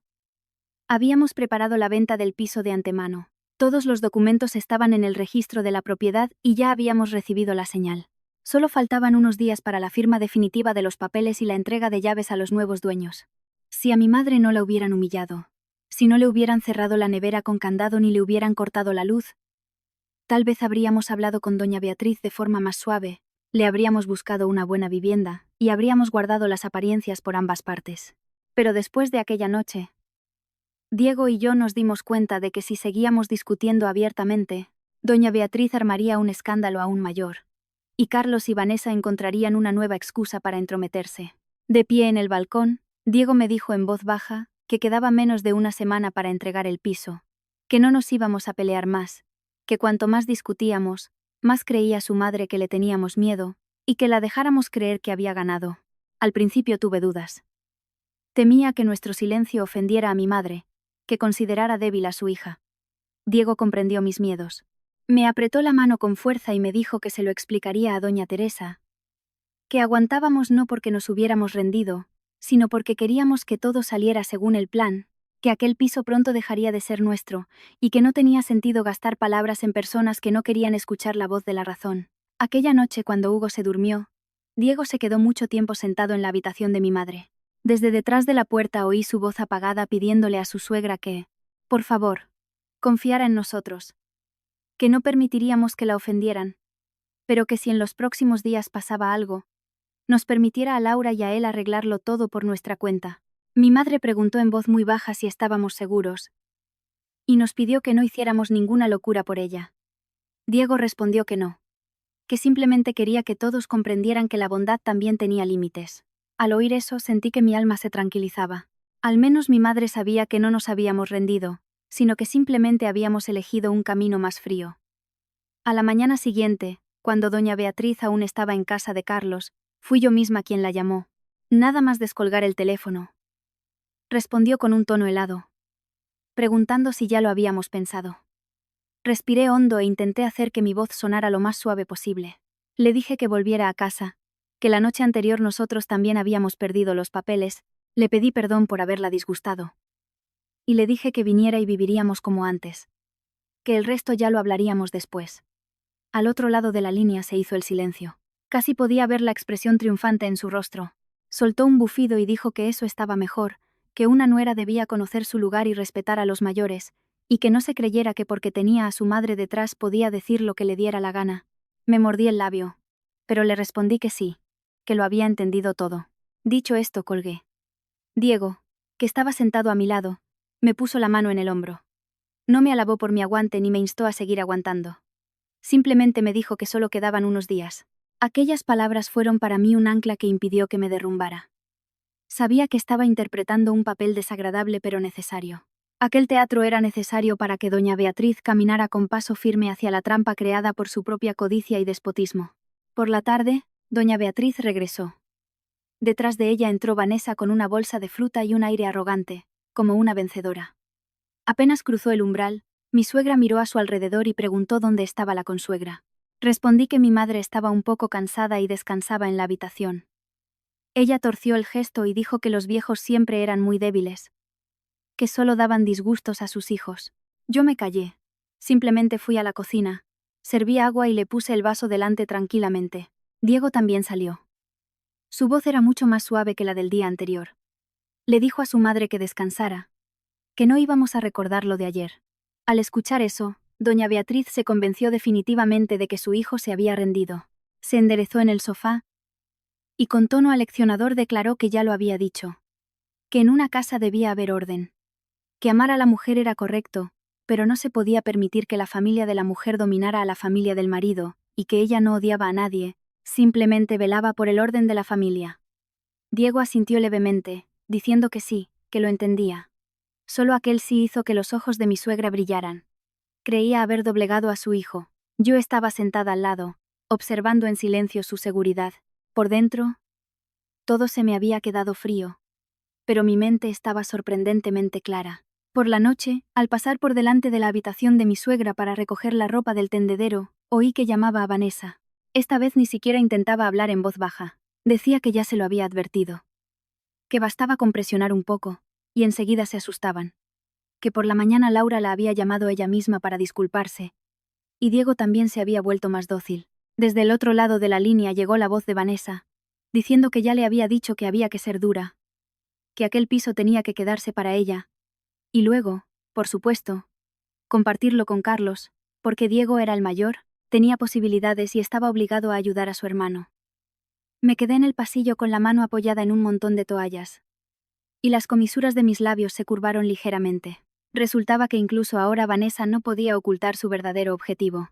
No se trataba de amor a la suegra ni de orden en la familia, sino de echarle el ojo al propio piso. Doña Beatriz añadió que pensaba hacer reformas en el salón, que aquella mesa de comedor que Laura había comprado parecía un poco pobre, que la cambiarían por una maciza, y que la habitación de la consuegra la transformarían luego en un cuarto de juegos para sus niños cuando fueran de visita. Vanessa se echó a reír y le dijo que por supuesto, que el piso era grande y que daba pena dárselo a una familia ajena. Había oído suficiente. Pero ya no me dolía, porque detrás de mi silencio se ocultaba un plan muy claro. Aquella misma noche, cuando se apagaron las luces de la casa, Diego y yo empezamos a sacar en secreto las cosas más importantes. Primero, los documentos del piso, los papeles del banco, el contrato de las arras, las pólizas de seguro, el libro de familia. Luego, mi joyero, algunos recuerdos de mi padre, el ordenador portátil del trabajo y el disco duro de Diego con sus archivos. No hicimos ruido. Cada noche sacábamos unas cuantas cajas pequeñas al maletero del coche y las llevábamos al nuevo piso. Mi madre lo entendió todo y me ayudó en silencio a guardar la ropa de Hugo. No hacía preguntas, solo dijo que hiciéramos lo que debíamos, pero que conserváramos la conciencia tranquila y no dejáramos que la ira nos volviera como ellos. Abracé a mi madre y le contesté en voz baja que lo tendría en cuenta, que no quería hacerle daño a nadie, que simplemente no permitiría que otros nos hicieran daño a nosotros. Diego, que estaba a nuestro lado, asintió. Él ya había acordado el alquiler de un piso pequeño cerca de nuestra nueva casa. Teníamos planeado que, si doña Beatriz accedía a llegar a un compromiso, le alquilaríamos aquella vivienda y seguiríamos ayudándola económicamente.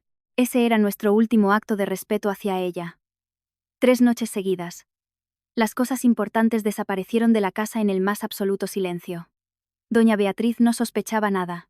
Estaba ocupada llamando a sus parientes, jactándose de cómo le había dado una lección a su nuera, y de que en aquella casa se seguiría haciendo lo que ella dijera. Carlos y Vanessa se alegraban aún más, pasándose de visita por nuestra casa de vez en cuando, discutiendo dónde pondrían el nuevo armario y dónde la cuna. Ninguno de ellos sabía que el piso que ya se estaban repartiendo y amueblando mentalmente había pasado legalmente casi a otras manos. Pensaban que nos habíamos echado atrás por miedo, y en realidad solo estábamos abriendo otra puerta, mientras que la que tenían delante la cerrarían pronto ellos mismos de un portazo. Los 2 días siguientes, doña Beatriz vivió con la absoluta certeza de que el poder en la casa volvía a estar en sus manos. Su forma de andar, su mirada, incluso la forma en que dejaba la taza en la mesa, todo delataba a la triunfadora. Ya no fingía ser amable.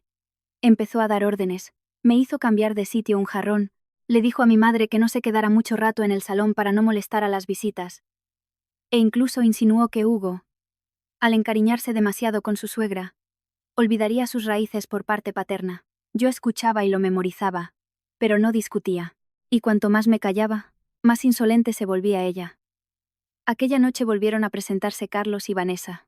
Vanessa, desde la misma puerta, agitó un catálogo de muebles, sonriendo como si ya fuera la dueña de pleno derecho.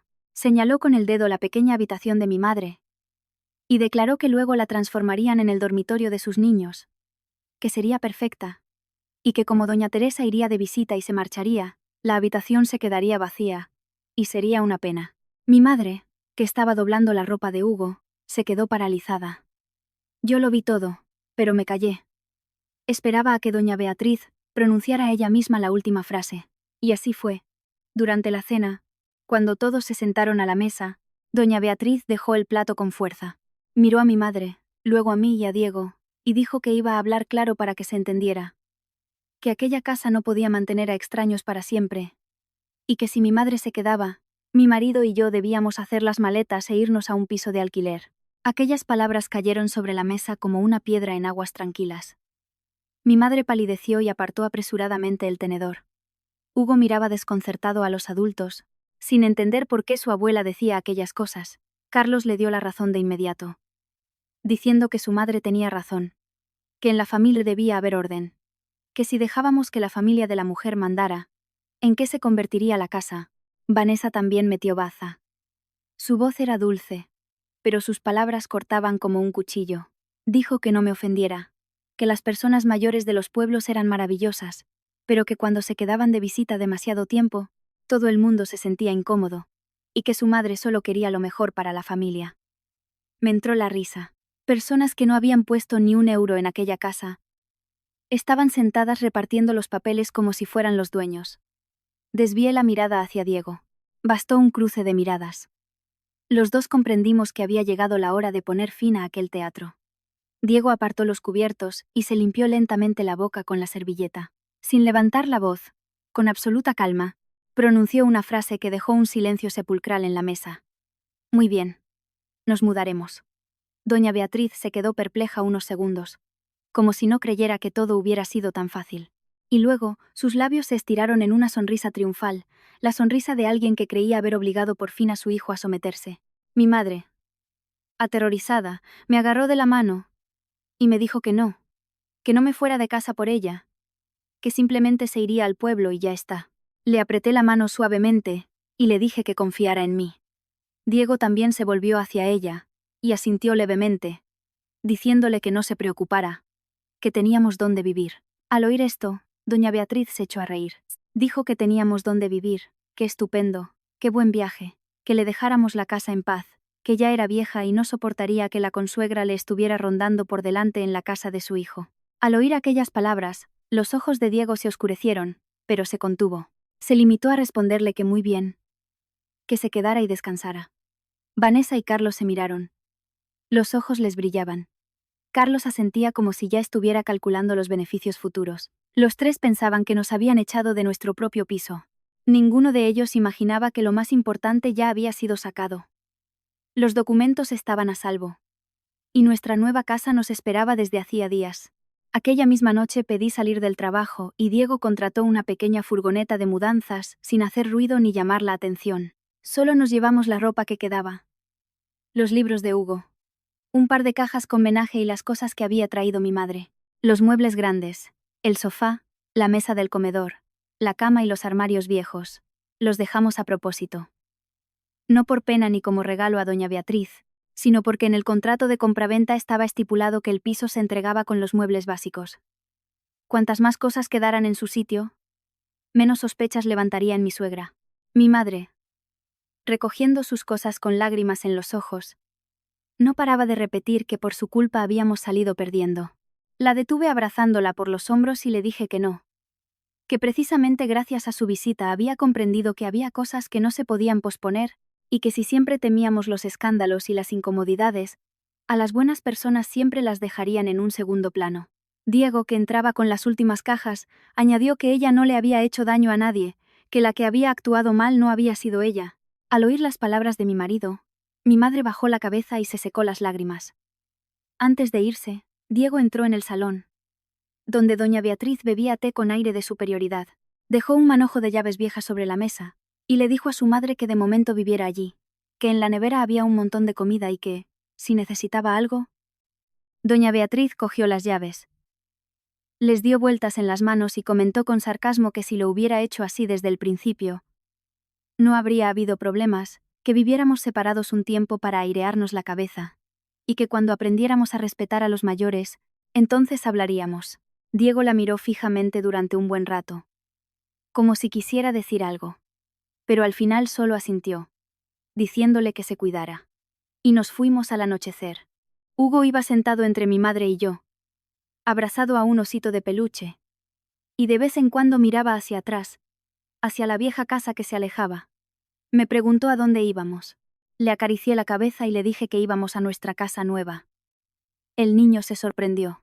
Yo sonreí, aunque me picaba la nariz, y le dije que sí, a un sitio más tranquilo. Diego conducía en silencio, apretando el volante con fuerza. Yo sabía que a él también le dolía. Se mirara por donde se mirara. En aquel piso se quedaba su propia madre. Aquella misma noche, cuando metimos las últimas cajas en el nuevo piso, la pantalla de mi teléfono se iluminó. Era la agente de la inmobiliaria. Escribió con claridad. Laura. Los compradores han confirmado que irán a recepcionar el piso en 3 días exactamente a las 8:00 de la mañana. Mi ayudante colgará el cartel de vendido en la puerta del portal a primera hora para que no haya malentendidos. Le enseñé el mensaje a Diego. Él asintió. Yo miraba por la ventana de nuestra nueva casa, sintiendo a la vez alivio y frío. Doña Beatriz pensaba que había reconquistado la casa de su hijo, pero ignoraba que el lugar donde ahora hacía planes con tanta comodidad nos pertenecería exactamente 3 días más.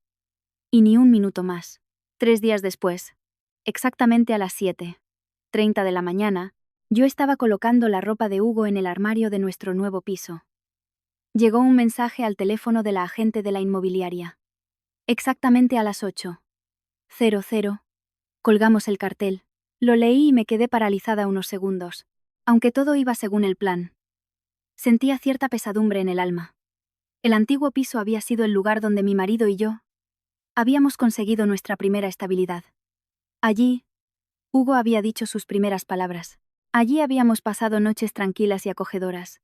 Era una pena que con el tiempo se hubiera convertido en un campo de batalla por el poder, donde la avaricia había desplazado a los sentimientos familiares. Y mientras tanto, en el antiguo piso, doña Beatriz no sospechaba nada. Según me contó más tarde la agente de la inmobiliaria, aquella mañana se despertó temprano, se preparó un té fuerte y llamó a Vanessa.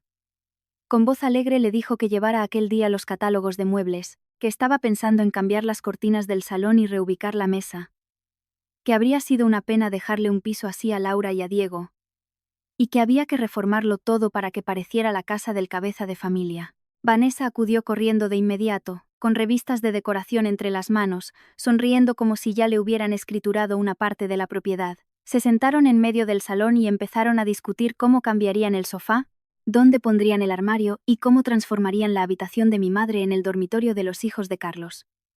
Justo a las 8:00 de la mañana sonó el timbre de la puerta. Doña Beatriz pensó que era el instalador de cortinas al que había llamado Vanessa, y fue a abrir sin prisas. Pero en el umbral no estaba el instalador, sino la agente de la inmobiliaria, la joven pareja de compradores y un abogado con documentos. El joven marido asintió educadamente y dijo que venían a recepcionar el piso según el contrato de compraventa. Doña Beatriz frunció el ceño. Preguntó que qué piso, y les dijo que se habían equivocado de dirección. La agente de la inmobiliaria se adelantó y le dijo con suavidad que no había ningún error. Que aquel era el piso de Diego y Laura, que lo habían vendido, y que aquel día, según el contrato, era el día de la entrega de llaves. La cara de doña Beatriz cambió al instante. Tiró de la puerta hacia sí con fuerza, bloqueando el paso, y exclamó que de qué venta le hablaban. Que aquel era el piso de su hijo, que ella vivía allí y que quién les había dado permiso para presentarse. De la habitación salió Vanessa, pálida. Aún así intentó levantar la voz. Dijo que aquello era un error, que su cuñado y su mujer solo se habían mudado un par de días, y que cómo iban a vender el piso. La agente de la inmobiliaria no discutió. Abrió la carpeta y mostró la nota simple del registro de la propiedad y el contrato. Pronunció con claridad que todos los documentos estaban tramitados legalmente, que los compradores habían pagado la totalidad de la suma, y que aquel día solo quedaba inspeccionar el piso y entregar las llaves. Al mismo tiempo, el ayudante de la inmobiliaria colgó un cartel en el tablón de anuncios del portal. Al sol de la mañana resaltaba brillantemente el rótulo rojo. Piso vendido. Pendiente de entrega de llaves. Doña Beatriz miró aquellos papeles, y pareció que le extraían todas las fuerzas. Hacía unos minutos planeaba despreocupadamente cambiar cortinas y sofás, y ahora aquella noticia se había convertido en una bofetada que le había quitado toda la arrogancia. Vanessa le arrancó la carpeta con los documentos, pasó los ojos por las líneas, y su rostro se puso blanco como la tiza. Tartamudeó diciendo que no podía ser. Que Diego no le había dicho nada a su madre ni a ellos, que cómo se habían atrevido a venderlo. Doña Beatriz, con las manos temblorosas, sacó el móvil y empezó a llamar a Diego. La primera llamada se quedó sin respuesta. La segunda y la tercera también. Aquel día Diego estaba en el banco, firmando los últimos documentos de la nueva hipoteca, y tenía el teléfono en silencio. Al no conseguir contactar con su hijo, empezó a llamarme a mí. La pantalla de mi teléfono se iluminó a las 8:12. Miré el nombre de doña Beatriz y dejé el teléfono sobre la mesa. Mi madre, que estaba sentada a mi lado, me dijo en voz baja que llamaba a mi suegra. Yo asentí. Mi madre suspiró y me pidió que, si podía, le hablara con suavidad y no llevara las cosas hasta el odio. Le apreté la mano a mi madre y le dije que lo sabía, que no quería echar a nadie a la calle a patadas, pero que no podía permitir que la gente usara nuestra paciencia como un felpudo donde limpiarse los pies. El teléfono seguía vibrando. La quinta llamada. La 10ª. La 20ª. Yo seguía sin cogerlo. No porque me alegrara del mal ajeno al ver su pánico. Si solo hubiera querido vengarme, la habría ignorado hasta la tarde.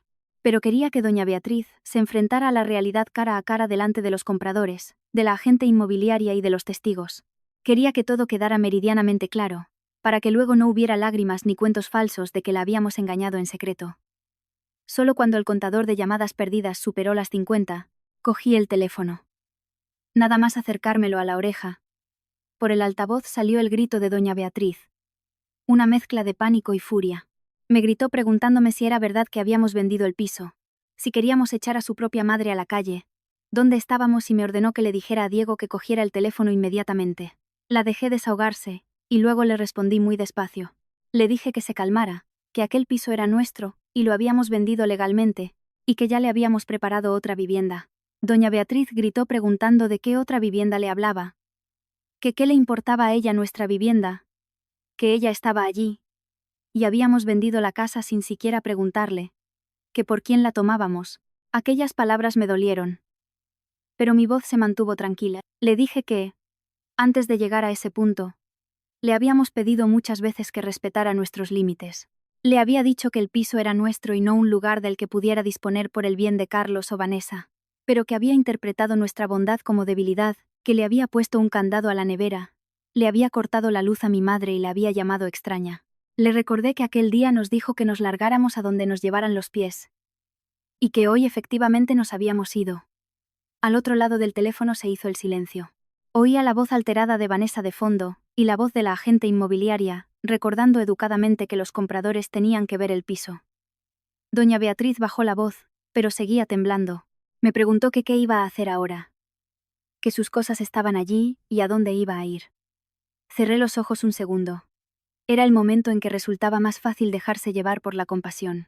Pero si mostraba debilidad, volveríamos a caer en la misma espiral. Le dije que recogiera sus cosas personales, que Diego y yo llegaríamos pronto y lo solucionaríamos todo, que no la dejaríamos en la calle, pero que a partir de ese día todas las relaciones se basarían en documentos, límites y respeto, y que nadie más utilizaría las lágrimas o el deber filial para presionarnos. Colgué, no para cortar la comunicación, sino para prepararme para ir con Diego. Miré a mi madre. Doña Teresa asintió en silencio. En sus ojos se leía compasión e inquietud, y en mi corazón no había alegría por la victoria, solo la calma que sigue a una decisión meditada durante demasiado tiempo. El cartel de vendido no significaba solo un cambio de propietario. Significaba que los años de humillaciones, manipulación y obligación a una paciencia sin sentido en aquella casa habían terminado oficialmente. Diego y yo llegamos al antiguo piso sobre las 10 de la mañana. Ya desde lejos vi a los compradores en el portal. Aquel ya no era un lugar donde doña Beatriz pudiera discutir alegremente sobre reformas o reparto de bienes. El piso pertenecía a otras personas, y a nosotros solo nos quedaba completar la entrega de llaves. Al bajarse del coche, Diego se acercó inmediatamente a los jóvenes compradores y se disculpó educadamente. Les pidió perdón por las molestias. Les rogó que nos dieran un par de horas para recoger las cosas personales de su madre. Y les garantizó que entregaríamos el piso ese mismo día, sin que sus derechos se vieran afectados. El joven marido, dándose cuenta probablemente de que se trataba de una situación familiar complicada, asintió y nos dijo que no pasaba nada, que esperarían, que lo importante era que todo fuera legal. Yo le agradecí su tacto. A pesar de estar en nuestro derecho, mi marido y yo no queríamos montar un circo delante de extraños. En cuanto doña Beatriz vio a Diego, se abalanzó sobre él. Tenía los ojos rojos, el pelo despeinado y la voz se le quebraba por las lágrimas, pero aún había notas de reproche en su tono. Le dijo a Diego que ella lo había parido, lo había alimentado, no había dormido por las noches, y él vendía el techo que la cobijaba, y permitía que unos extraños echaran a su madre a la calle. Diego se quedó escuchando. No le dio la espalda ni le devolvió los gritos. Un momento después le dijo que, cuando ella vendió su piso en su ciudad natal, no le pidió opinión, que el dinero de la venta se lo dio a Carlos, y él no se metió porque era su dinero, y que aquel piso era propiedad suya y de Laura, y no nos había preguntado cuando había intentado adueñarse de él, imponer sus normas y echarnos a nosotros y a su suegra a la calle. Y le preguntó si le parecía justo. Doña Beatriz se cayó en seco. Las palabras de Diego parecieron cerrar el grifo de sus lágrimas, listas para derramarse a modo de manipulación. Abrió la boca para contestar, pero Vanessa se le adelantó. Poniéndose a espaldas de su suegra, levantó la voz. Dijo que razonábamos con mucha frialdad, que éramos ricos, que nos habíamos comprado un piso nuevo y que podríamos haberle dejado aquel a su madre y a ellos, que no nos costaba nada. Añadió que su madre ya era mayor, que Diego era el hijo mayor y estaba obligado a cuidar de ella, y que ayudar a su hermano menor también era lo normal. Miré a Vanessa. Incluso ahora no podía ocultar su codicia tras unas moralinas baratas. Di un paso adelante y la miré a los ojos. Le respondí que nos costaba la justicia, los límites y la decencia elemental, que un piso no era un premio para el que llorara más fuerte, y que no se convertía en propiedad común solo porque a alguien le apeteciera vivir en él. Vanessa titubeó y luego tiró de la manga a doña Beatriz, diciéndole que si lo oía, que decía que lloraba para quedarse con el piso, y que qué más se podía esperar de una nuera así. Comprendía que Vanessa intentaba poner a mi suegra en nuestra contra, porque si doña Beatriz aceptaba una salida pacífica, Vanessa y su marido se quedarían sin nada. Diego sacó del bolsillo un documento que había preparado de antemano y se lo tendió a su madre con tranquilidad. Le dijo que Laura y él ya le habían alquilado un piso pequeño cerca de nuestra nueva casa, que habíamos pagado el alquiler de 6 meses por adelantado, que el edificio tenía ascensor y estaba cerca del mercado y del centro de salud, y que si quería, podíamos ir a verlo en ese mismo momento. Doña Beatriz miró el papel con una mezcla de sorpresa y desconcierto. Probablemente no esperaba que, después de todo lo ocurrido, siguiéramos ocupándonos de ella. Yo añadí, con suavidad pero remarcando cada palabra, que cada mes le transferiríamos dinero para vivir, que Diego seguiría llevándola al médico, que no le prohibía ver a su nieto, y que no la dejaríamos en la calle en su vejez, pero que a partir de aquel día, se acabarían las manipulaciones con lágrimas o con el deber de madre, que no permitiría que utilizara su estatus de madre para humillar a mi propia madre, que cuando ella había venido una semana, le había cerrado la nevera con candado, le había cortado la luz y la había llamado extraña. Le dije que yo podía aguantar insultos hacia mí, pero no obligaría a mi madre a tragarse esas humillaciones en mi lugar. Doña Beatriz guardó silencio. Por primera vez en toda la mañana, apareció en sus ojos una verdadera duda. Miró a Diego. Me miró a mí. Y luego a la puerta del piso vendido. Creo que en ese momento comprendió que no la estábamos abandonando. Simplemente ya no permitiríamos que nos controlara con lágrimas, reproches y recordatorios constantes de sus méritos. Si hubiera mantenido la cabeza fría, habría sido una salida bastante digna para todos. Pero Vanessa no le dio tiempo a pensar. Se llevó a su suegra a un lado y le empezó a susurrar al oído, aunque yo escuché parte de sus palabras. Le decía que no aceptara, que tenían miedo al escándalo, y por eso le habían alquilado el piso por 6 meses, pero que qué pasaría después. Que les exigiera el dinero ahora, que le correspondía una parte de la venta del piso, y que si asentía ahora, se quedaría sin nada. Carlos, que estaba al lado, también cambió de expresión. En cuanto se dio cuenta de que no se iba a repartir el piso, frunció el ceño, dio un paso adelante y dijo bruscamente que vendíamos el piso. ¿Y dónde estaba el dinero? Que ella era su madre. Que él era su propio hermano. Y que si se lo iba a quedar todo él, y a su madre la iba a tirar en un cuartucho de alquiler. Diego miró a su hermano muy despacio, y le contestó que no tiraba a nadie a ningún sitio. Que él pagaba la vivienda, las medicinas, y la vida de su madre. Y que el dinero de la venta era el dinero de nuestra familia. Y se destinaría a comprar la nueva vivienda, a criar a nuestro hijo, y a pagar la hipoteca al banco. Le advirtió que no confundiera los lazos de sangre con nuestro dinero. Carlos soltó una risa amarga. Dijo que bien cantaba, que en cuanto había tenido dinero se había olvidado de su madre y de su hermano, y que ahora le hacía caso a su mujer en todo. Diego no se enfadó, solo respondió que si hacerle caso a su mujer significaba entender la diferencia entre el bien y el mal, estaba dispuesto a vivir con ello. Esas palabras hicieron que Carlos se pusiera rojo de ira. Vanessa abrazó inmediatamente a doña Beatriz por los hombros, y casi rompió a llorar, diciéndole que si veía que lo tenían todo calculado, que aquel piso de alquiler era solo una jaula para ella, y que si no exigía su parte ahora, luego no le quedaría absolutamente nada. Doña Beatriz, que acababa de empezar a dudar, al escuchar aquello, volvió a endurecerse. Arrugó el contrato de alquiler y lo tiró en el banco del portal. Dijo que no iba a ir a ninguna parte, que aquel era el piso de su hijo, y que sin su consentimiento nadie recibiría las llaves. Miré el papel arrugado y me dio un vuelco el corazón. Tenía la sincera esperanza de que eligiera la vía pacífica. Pero al final, volvió a hacer caso a los que solo veían dinero. Diego se agachó, recogió el papel, le sacudió el polvo y se lo guardó en el bolsillo. Dijo muy en voz baja, no sé si a su madre o a sí mismo, que le había ofrecido una salida digna. Doña Beatriz apartó la mirada, mientras Carlos y Vanessa seguían junto a ella como dos sombras tejidas por la codicia. Yo sabía que el momento culminante aún estaba por llegar. Desde el instante en que mi suegra rechazó aquel gesto de buena voluntad, la disputa familiar dejó de ser un simple altercado. Carlos fue el primero en romper el silencio. Se puso delante de su madre, como un hijo devoto que protege a la anciana de la crueldad de su hermano mayor. Pero su mirada no estaba clavada en su madre, sino en el piso que tenía a sus espaldas. Señalando a Diego con el dedo, declaró con ira fingida que ya que vendía la casa, le diera una parte a su madre, que ella había vivido allí. Había cuidado del nieto. Se había ocupado de la casa. Y tenía derecho. Diego miró a su hermano con una mirada gélida y serena, y le preguntó cuánto había invertido su madre en aquella casa. Aquella breve pregunta hizo que Carlos titubeara. Boqueó durante unos segundos, sin encontrar respuesta, porque lo sabía perfectamente. Aquel piso lo habíamos comprado con nuestros ahorros. La hipoteca estaba a nuestro nombre. Era el resultado de nuestros años de duro trabajo sin vacaciones. Al vivir con nosotros, doña Beatriz no pagaba ni la comida ni la comunidad.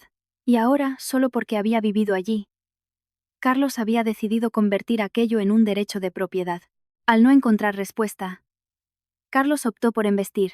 Dijo que el deber hacia los padres no se medía en dinero, que ella lo había parido y criado, que ahora él tenía la vida resuelta, y que compartiera con su madre, que qué tenía eso de malo. Diego asintió, pero no en señal de acuerdo, y pronunció con claridad que recordaba que lo había parido, y que por eso le pagaba las medicinas, los médicos y los gastos, pero que el hecho de nacer no le daba derecho de propiedad sobre los bienes de su mujer y suyos, y que era su madre, no una accionista de nuestro matrimonio. Doña Beatriz enrojeció, no sé si de vergüenza o de rabia. Entonces intervino Vanessa. Su voz era dulce, pero cortaba como el cristal. Dijo que Diego hablaba como si fueran extraños, que si no querían repartir el piso, que le dieran a su madre al menos algo de dinero para su vejez, al menos unos buenos miles de euros, que para nosotros no era tanto dinero y que con ese dinero no tendría que pedirnos limosna. Pronunció lo de unos buenos miles de euros con la misma facilidad que si pidiera un vaso de agua, pero sus ojos brillaban con avaricia. La miré y de pronto comprendí que toda aquella preocupación por la suegra era solo un saco en el que esperaban meter sus propias manos. Doña Beatriz empezó a dudar. Se quedó callada, pero desvió la mirada hacia Diego, como si también esperara la promesa de que le pagarían dinero. Oí como Diego exhalaba el aire suavemente. Le dolía. Le dolía el hecho de que su madre, de la que tanto se había preocupado, cayera en la provocación y eligiera la codicia. Yo no quería dejarlo solo con aquel sentimiento, así que abrí el bolso en silencio y saqué unos papeles que había preparado. Los dejé en el banco. Era un extracto bancario de todos los gastos que habíamos asumido por su madre en los últimos 4 años. Doña Beatriz frunció el ceño. Carlos se rió con sarcasmo. Dijo que había decidido hacer cuentas, que se había gastado 3 céntimos en la suegra, y había imprimido unos papelitos para asustarlos. No le miré a él, sino que pasé lentamente las páginas. Leí en voz alta. El pago de la operación de la vista. Los gastos mensuales en medicinas para las articulaciones. Las prótesis dentales. El seguro médico privado. Las transferencias mensuales para sus gastos personales. Y además, el pago de tus deudas. Carlos. 2 veces. Porque tu madre lloraba diciendo que si no iban a ir a buscarte unos cobradores. En el aire se hizo un silencio denso. Yo no leía aquello con agresividad. Hablaba como una contable que presenta cifras frías sin exageraciones ni sarcasmos. Pero precisamente esa claridad no dejaba margen a las justificaciones. La suma total en la última página era mucho mayor de lo que cualquiera pudiera imaginar. Doña Beatriz miraba las cifras. Le temblaban los labios, pero no podía articular palabra. Carlos apartó la mirada. Vanessa se quedó mirando la correa de su bolso, haciendo como que no oía nada. Cerré la carpeta y se la acerqué a doña Beatriz. Mi voz se suavizó. Le dije que no le enseñaba aquello para presumir. Que si hubiera querido, lo habría hecho hacía mucho tiempo. Simplemente quería que recordara que nunca habíamos sido unos desagradecidos, que cuando había estado enferma la habíamos curado, que cuando había necesitado dinero, se lo habíamos dado, que cuando no tenía casa, la habíamos acogido, pero que nuestra bondad no significaba que pudiera exigir lo que no le pertenecía. Doña Beatriz bajó la cabeza. Por primera vez vi que no tenía fuerzas para discutir. Pero aquel silencio duró poco. Del portal salió la joven compradora, llamando a la agente de la inmobiliaria. Llevaba el teléfono en la mano y parecía desconcertada. Me preguntó si podía hacerme una pregunta. Dijo que la cámara de vigilancia que había sobre la puerta estaba grabando, que había decidido comprobar cómo funcionaba y había visto que alguien había quitado la cerradura electrónica de repuesto y se había llevado un par de cosas del armario del recibidor, y nos preguntó si le habíamos dado permiso para llevárselas. Miré a Diego. Él frunció el ceño. La agente inmobiliaria se acercó rápidamente a ver el vídeo. En la pantalla se veía claramente cómo Vanessa se había colado en la casa aquella misma mañana, había quitado la cerradura inteligente que no nos había dado tiempo a desmontar, y había escondido en su bolso un par de figuras caras. El rostro de Vanessa se volvió blanco como el papel al instante. Tartamudeó diciendo que no era un robo, que solo quería guardarlas, porque en la casa había tanto desorden y tenía miedo de que entraran extraños y robaran. La compradora frunció el ceño y le dijo que aquellos objetos estaban en el inventario de entrega del piso, y que si quería guardarlos, ¿por qué no se lo había dicho a los dueños o a la de la inmobiliaria? ¿Y por qué los había escondido en el bolso? Vanessa se quedó sin habla. Carlos, al ver a su mujer acorralada, estalló, se lanzó hacia adelante y le arrancó el teléfono de las manos a la compradora, gritándole que qué grababa. Que aquellos eran asuntos familiares suyos y que por qué se metía. El ayudante de la inmobiliaria corrió a detenerlo. En el forcejeo, Carlos empujó violentamente al chico. Él se tambaleó y el teléfono cayó de sus manos y se estrelló ruidosamente contra el asfalto. La pantalla se cubrió de una telaraña de grietas. A nuestro alrededor se oyeron exclamaciones de asombro. La agente inmobiliaria corrió aterrada a ayudar a su empleado a levantarse, y la compradora retrocedió asustada. Diego se puso delante de su hermano. Su voz casi sonó a un rugido preguntándole qué demonios estaba haciendo. Carlos seguía haciéndose el gallito, pero ya le temblaba la voz y respondió que quién le había dado permiso para meterle el teléfono en la cara a su mujer. Diego miró a su hermano sin un ápice de lástima y le dijo que desde por la mañana estaba hablando de los lazos familiares, pero que cuando salía la verdad a la luz, llegaba a las manos para encubrir el robo de su mujer, y que acababa de convertir una disputa familiar en un caso para la policía. Vanessa rompió a llorar. Pero ahora en sus lágrimas no había ofensa fingida, sino miedo de verdad. Doña Beatriz estaba clavada en el suelo junto al portal, mirando a su hijo menor, a su nuera y el teléfono roto. Seguramente solo en ese momento se dio cuenta de que las personas que le juraban amor a todas horas en realidad solo la utilizaban como herramienta para sacar dinero y propiedades, y que estaban dispuestas incluso a robar lo que no era suyo. Y yo me quedé allí de pie en silencio, con el alma vacía. Una disputa familiar, por culpa de la codicia y la estupidez, se había convertido en una situación que ya no se podía solucionar con unas simples disculpas. El comprador del piso fue el primero en hablar.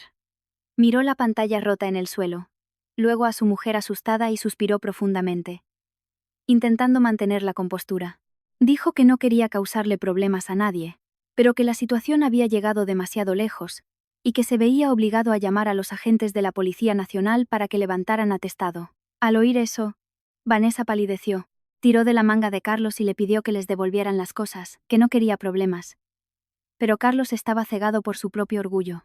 Apartó su mano de un manotazo y gritó que llamaran a quien quisieran, que a ver qué le hacían, que eran sus asuntos familiares y que no se creyeran que por tener dinero podían dar órdenes a todo el mundo. Me dolía mirarlo. Cuando uno se equivoca, reconocer el error puede salvar los restos de la dignidad, pero cuanto más gritaba, en una situación más patética se ponía. Di un paso adelante, intentando hablar más bajo. Les dije a Carlos y a Vanessa que devolvieran las cosas, se disculparan ante los compradores, pagaran el teléfono roto, y que del resto ya nos encargaríamos nosotros. No lo dije por lástima hacia ellos, sino porque no quería que Diego viera cómo le levantaban un atestado policial a su propio hermano delante de su madre. Pero Carlos no lo entendió. O no quiso entenderlo. Soltó una risa amarga y me dijo que dejara de hacerme la santa, que solo había encontrado la excusa perfecta para echarlos a todos de allí. Diego, que estaba a mi lado, se ensombreció y se calló. Yo sabía que estaba harto. Harto de ser el hijo perfecto, el hermano mayor y el marido al que unos parientes egoístas tironeaban por todos lados. En menos de 15 minutos llegaron los agentes de la Policía Nacional. No hicieron ruido ni fueron groseros, solo pidieron a todos que se calmaran. Los implicados se quedaron para prestar declaración. El comprador expuso los hechos. La agente inmobiliaria mostró el contrato, el acta de entrega, el vídeo de la cámara y el inventario. Diego también presentó los documentos de la venta. Uno de los agentes revisó los papeles y preguntó claramente si aquel piso había sido vendido legalmente a los nuevos propietarios. Diego asintió. El comprador también lo confirmó. El agente se volvió hacia doña Beatriz y le dijo que no era la propietaria del piso, que no tenía ningún poder legal y que, por tanto, no tenía derecho a impedir la entrega del inmueble. A doña Beatriz le temblaron los labios, pero no pudo articular ni una sola palabra. Toda su seguridad se derrumbó ante la ley. Luego vieron el vídeo en el que Vanessa guardaba la cerradura y las figuras en su bolso. Vanessa se echó a llorar de inmediato. Su voz perdió su antigua dulzura y seguridad. Entre lágrimas, le echó la culpa a doña Beatriz. Dijo que todo era por su culpa, que ella le había dicho que aquel piso acabaría siendo para Carlos, que le había dicho que las cosas de la casa eran de ellos, y por eso las había cogido, que no tenía intención de robar. Aquellas palabras golpearon a la suegra como un cuchillo.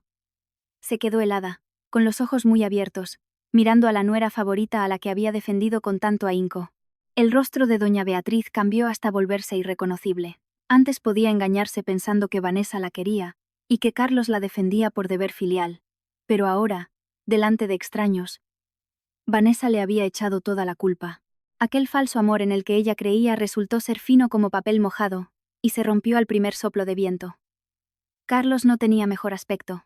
A la pregunta de la gente de por qué había empujado a la agente inmobiliaria y roto el teléfono, balbuceó que había perdido los estribos y que no lo había hecho a propósito. Pero las palabras no podían borrar la grabación en vídeo. Levantaron el atestado policial allí mismo. Carlos tuvo que firmar un compromiso de no obstaculizar la entrega del piso, de no alterar el orden público, y de pagar íntegramente la reparación o la compra de un nuevo teléfono inteligente para el empleado de la agencia. Vanessa se vio obligada a devolver las cosas que había cogido y a pedir perdón delante de todos. Susurró entre dientes que lo sentía y que había perdido el juicio. La joven esposa del comprador no se puso a discutir. Solo dijo una frase que dio en el clavo.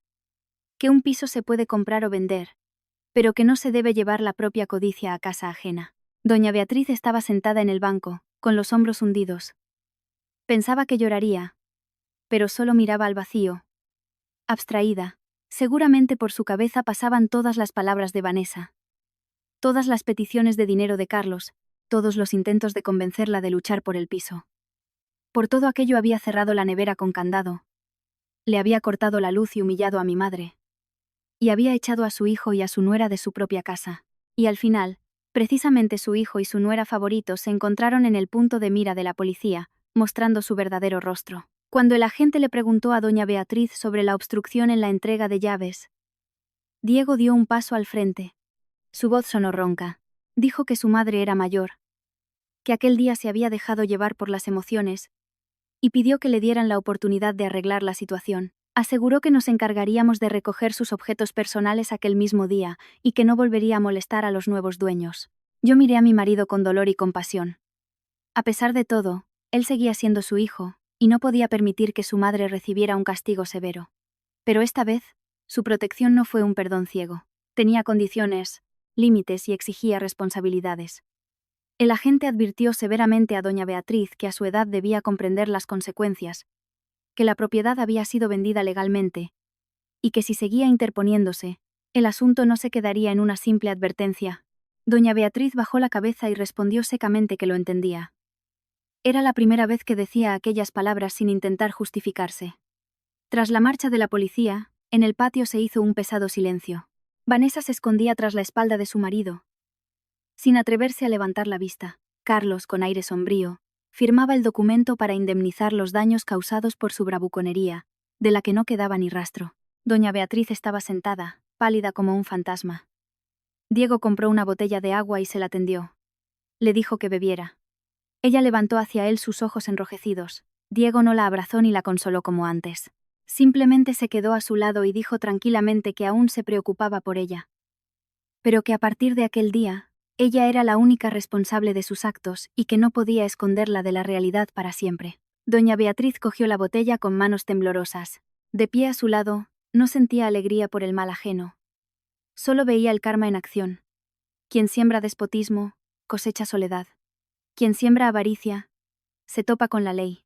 Y nosotros, tras largos días de paciencia, por fin pudimos concluir aquella historia de manera legal, con una bondad limitada y una lección que nadie en aquella familia olvidará. Después de aquel día, todo se calmó de una forma que ni siquiera yo esperaba. Se acabaron las llamadas histéricas. Doña Beatriz dejó de traer a Carlos y a Vanessa a montar escándalos a nuestra puerta. Seguramente, al verlo todo con sus propios ojos, desde la nota del registro de la propiedad y el atestado policial hasta el comportamiento de su hijo menor, por fin comprendió que no se puede conseguir todo lo que uno desea escudándose en los lazos familiares. Aquel mismo día recogimos sus cosas. Volvimos a repasar todas las habitaciones con los compradores. Todo coincidía con el inventario. Diego les entregó las llaves, los documentos y les dio las gracias por su paciencia. El comprador le estrechó la mano a Diego y sonrió amablemente, diciendo que intentarían cuidar aquel piso. Yo miré cómo se cerraba la puerta y me invadieron sentimientos encontrados. Aquel piso nos había visto contar cada céntimo. Había escuchado la primera risa de Hugo y guardaba el recuerdo de cálidas cenas familiares, pero también había sido testigo de cómo el egoísmo y la tiranía destrozan una familia. Cerrar aquella puerta significaba pasar una página de la vida llena de lágrimas. Nos mudamos definitivamente al piso nuevo. Lo primero que hizo Diego fue colgar una pequeña placa de madera a la entrada. En ella había una sencilla inscripción: Hogar donde se respeta a cada uno. Miré la placa y le sonreí a mi marido. Él me dijo que no importaba si el piso era grande o pequeño. Lo importante era que todo el que entrara allí respetara a los dueños. Se respetaran mutuamente y a los padres de ambos lados. Yo asentí. Tras todo lo vivido, comprendí que unas normas claras son la mejor manera de preservar los lazos familiares. Mi madre se quedó 3 días más y decidió categóricamente irse a casa. Yo le rogué que se quedara. Hugo lloraba abrazado a su abuela, pero ella solo acariciaba la cabeza de su nieto y sonreía con ternura. Dijo que echaba de menos su huerto, sus gallinas, que nosotros acabábamos de mudarnos. Teníamos 1000 cosas que hacer y que ella solo estorbaría. Yo sabía que hablaba así para que yo no me sintiera culpable. Cualquier madre siempre piensa en sus hijos primero. Por la mañana, en la estación, Diego llevó personalmente su equipaje. Antes de subir al tren, mi madre agarró por sorpresa la mano de Diego. Sus manos eran delgadas, con las venas marcadas, pero su agarre era fuerte. Miró a su yerno fijamente y le dijo que la había defendido no por ser su suegra, sino porque sabía distinguir el bien del mal, que valoraba eso en él, que Laura se había casado con un buen hombre. Y que ahora se iba tranquila. Diego se ruborizó. Bajó la cabeza y le respondió que le perdonara. Que era el hombre de la casa y había permitido que sufriera humillaciones bajo su techo. Y que se sentiría culpable toda la vida. Mi madre sonrió y le dio unas palmaditas en el hombro, como si fuera su propio hijo. Le dijo que no se culpara. Que lo más valioso era saber enmendar los errores. Que no había defendido ciegamente a su propia madre en contra de su conciencia, pero tampoco había sido un hijo desagradecido por complacer a su suegra, y que con eso bastaba. Yo, que estaba al lado, lloraba en silencio. Abracé a mi madre, y entre lágrimas le pedí perdón. Le dije que la había invitado a descansar y la había hecho sufrir. Mi madre me secó las lágrimas. Su voz era tan bondadosa como siempre. Me dijo que viviera con la conciencia tranquila. Y ella sería feliz. Que en la vida no se puede evitar la amargura. Pero lo importante es que, al pasar por las pruebas, se conserve un buen corazón. Tras la marcha de mi madre, Diego cumplió su promesa. Llevamos a doña Beatriz al piso que le habíamos alquilado. Era pequeño, pero estaba limpio, con ascensor y cerca del mercado y del centro de salud. Al principio dudó antes de entrar, pero luego se sentó en silencio en una silla junto a la ventana. Diego dejó las llaves sobre la mesa y le dijo con suavidad que viviera de momento allí. Que cada mes le transferiría dinero para vivir y la llevaría a los médicos, pero que de ahora en adelante todos los gastos serían transparentes. Que si necesitaba algo, se lo dijera, pero que le pedía que no volviera a entrometerse en los asuntos de Laura y suyos. Doña Beatriz guardó silencio mucho tiempo, y luego asintió levemente. Tal vez era la primera vez que escuchaba a su hijo sin gritar. Diego se sentó a su lado. Su voz era baja pero firme. Le dijo que seguía siendo su hijo. Que eso no iba a cambiar. Pero que ya no sería un monedero sin fondo, ni una marioneta. Que la cuidaría, pero que también debía proteger a su mujer, a su hijo y a su pequeña familia. Doña Beatriz desvió la mirada y se enjugó las lágrimas en silencio. No discutió ni reprochó nada. Aquel silencio me convenció de que por fin lo había comprendido todo. En cuanto a Carlos y Vanessa, tras aquel incidente, desaparecieron prácticamente de nuestras vidas. La obligación de pagar la reparación del teléfono y la sanción delante de todos los vecinos les había hecho perder la cara. Sus conocidos nos contaron que a menudo se peleaban por dinero. Vanessa culpaba a su marido por su falta de control, y Carlos culpaba a su mujer por el robo que había desencadenado todo. Las relaciones basadas en la codicia acabaron derrumbándose bajo el peso de esa misma codicia. Una vez, pasé por casa de doña Beatriz a llevarle algo de fruta. Estaba sentada junto a la ventana, mirando al patio, y dijo en voz baja que solo en su vejez había comprendido que los únicos que de verdad la habían cuidado éramos nosotros dos, mientras que aquellos a los que tanto había protegido solo esperaban el momento de arrancar su parte. No le contesté de inmediato, simplemente le serví agua fresca. Hay lecciones que no se aprenden con palabras. Una persona tiene que pagar el precio de sus propias pérdidas para asimilarlas. Y ahora, al recordar esta historia, pienso a menudo en el deber filial. El respeto a los padres nunca ha significado que a los mayores se les permita hacer lo que les venga en gana. Y tampoco significa sacrificar ciegamente a la esposa y a los hijos por mantener la reputación de hijo obediente. A mi modo de ver, el verdadero deber de los hijos es preocuparse sinceramente por los padres, pero manteniendo los límites personales, la justicia y la propia dignidad. Solo cuando hay respeto mutuo en una familia, el deber filial cobra sentido.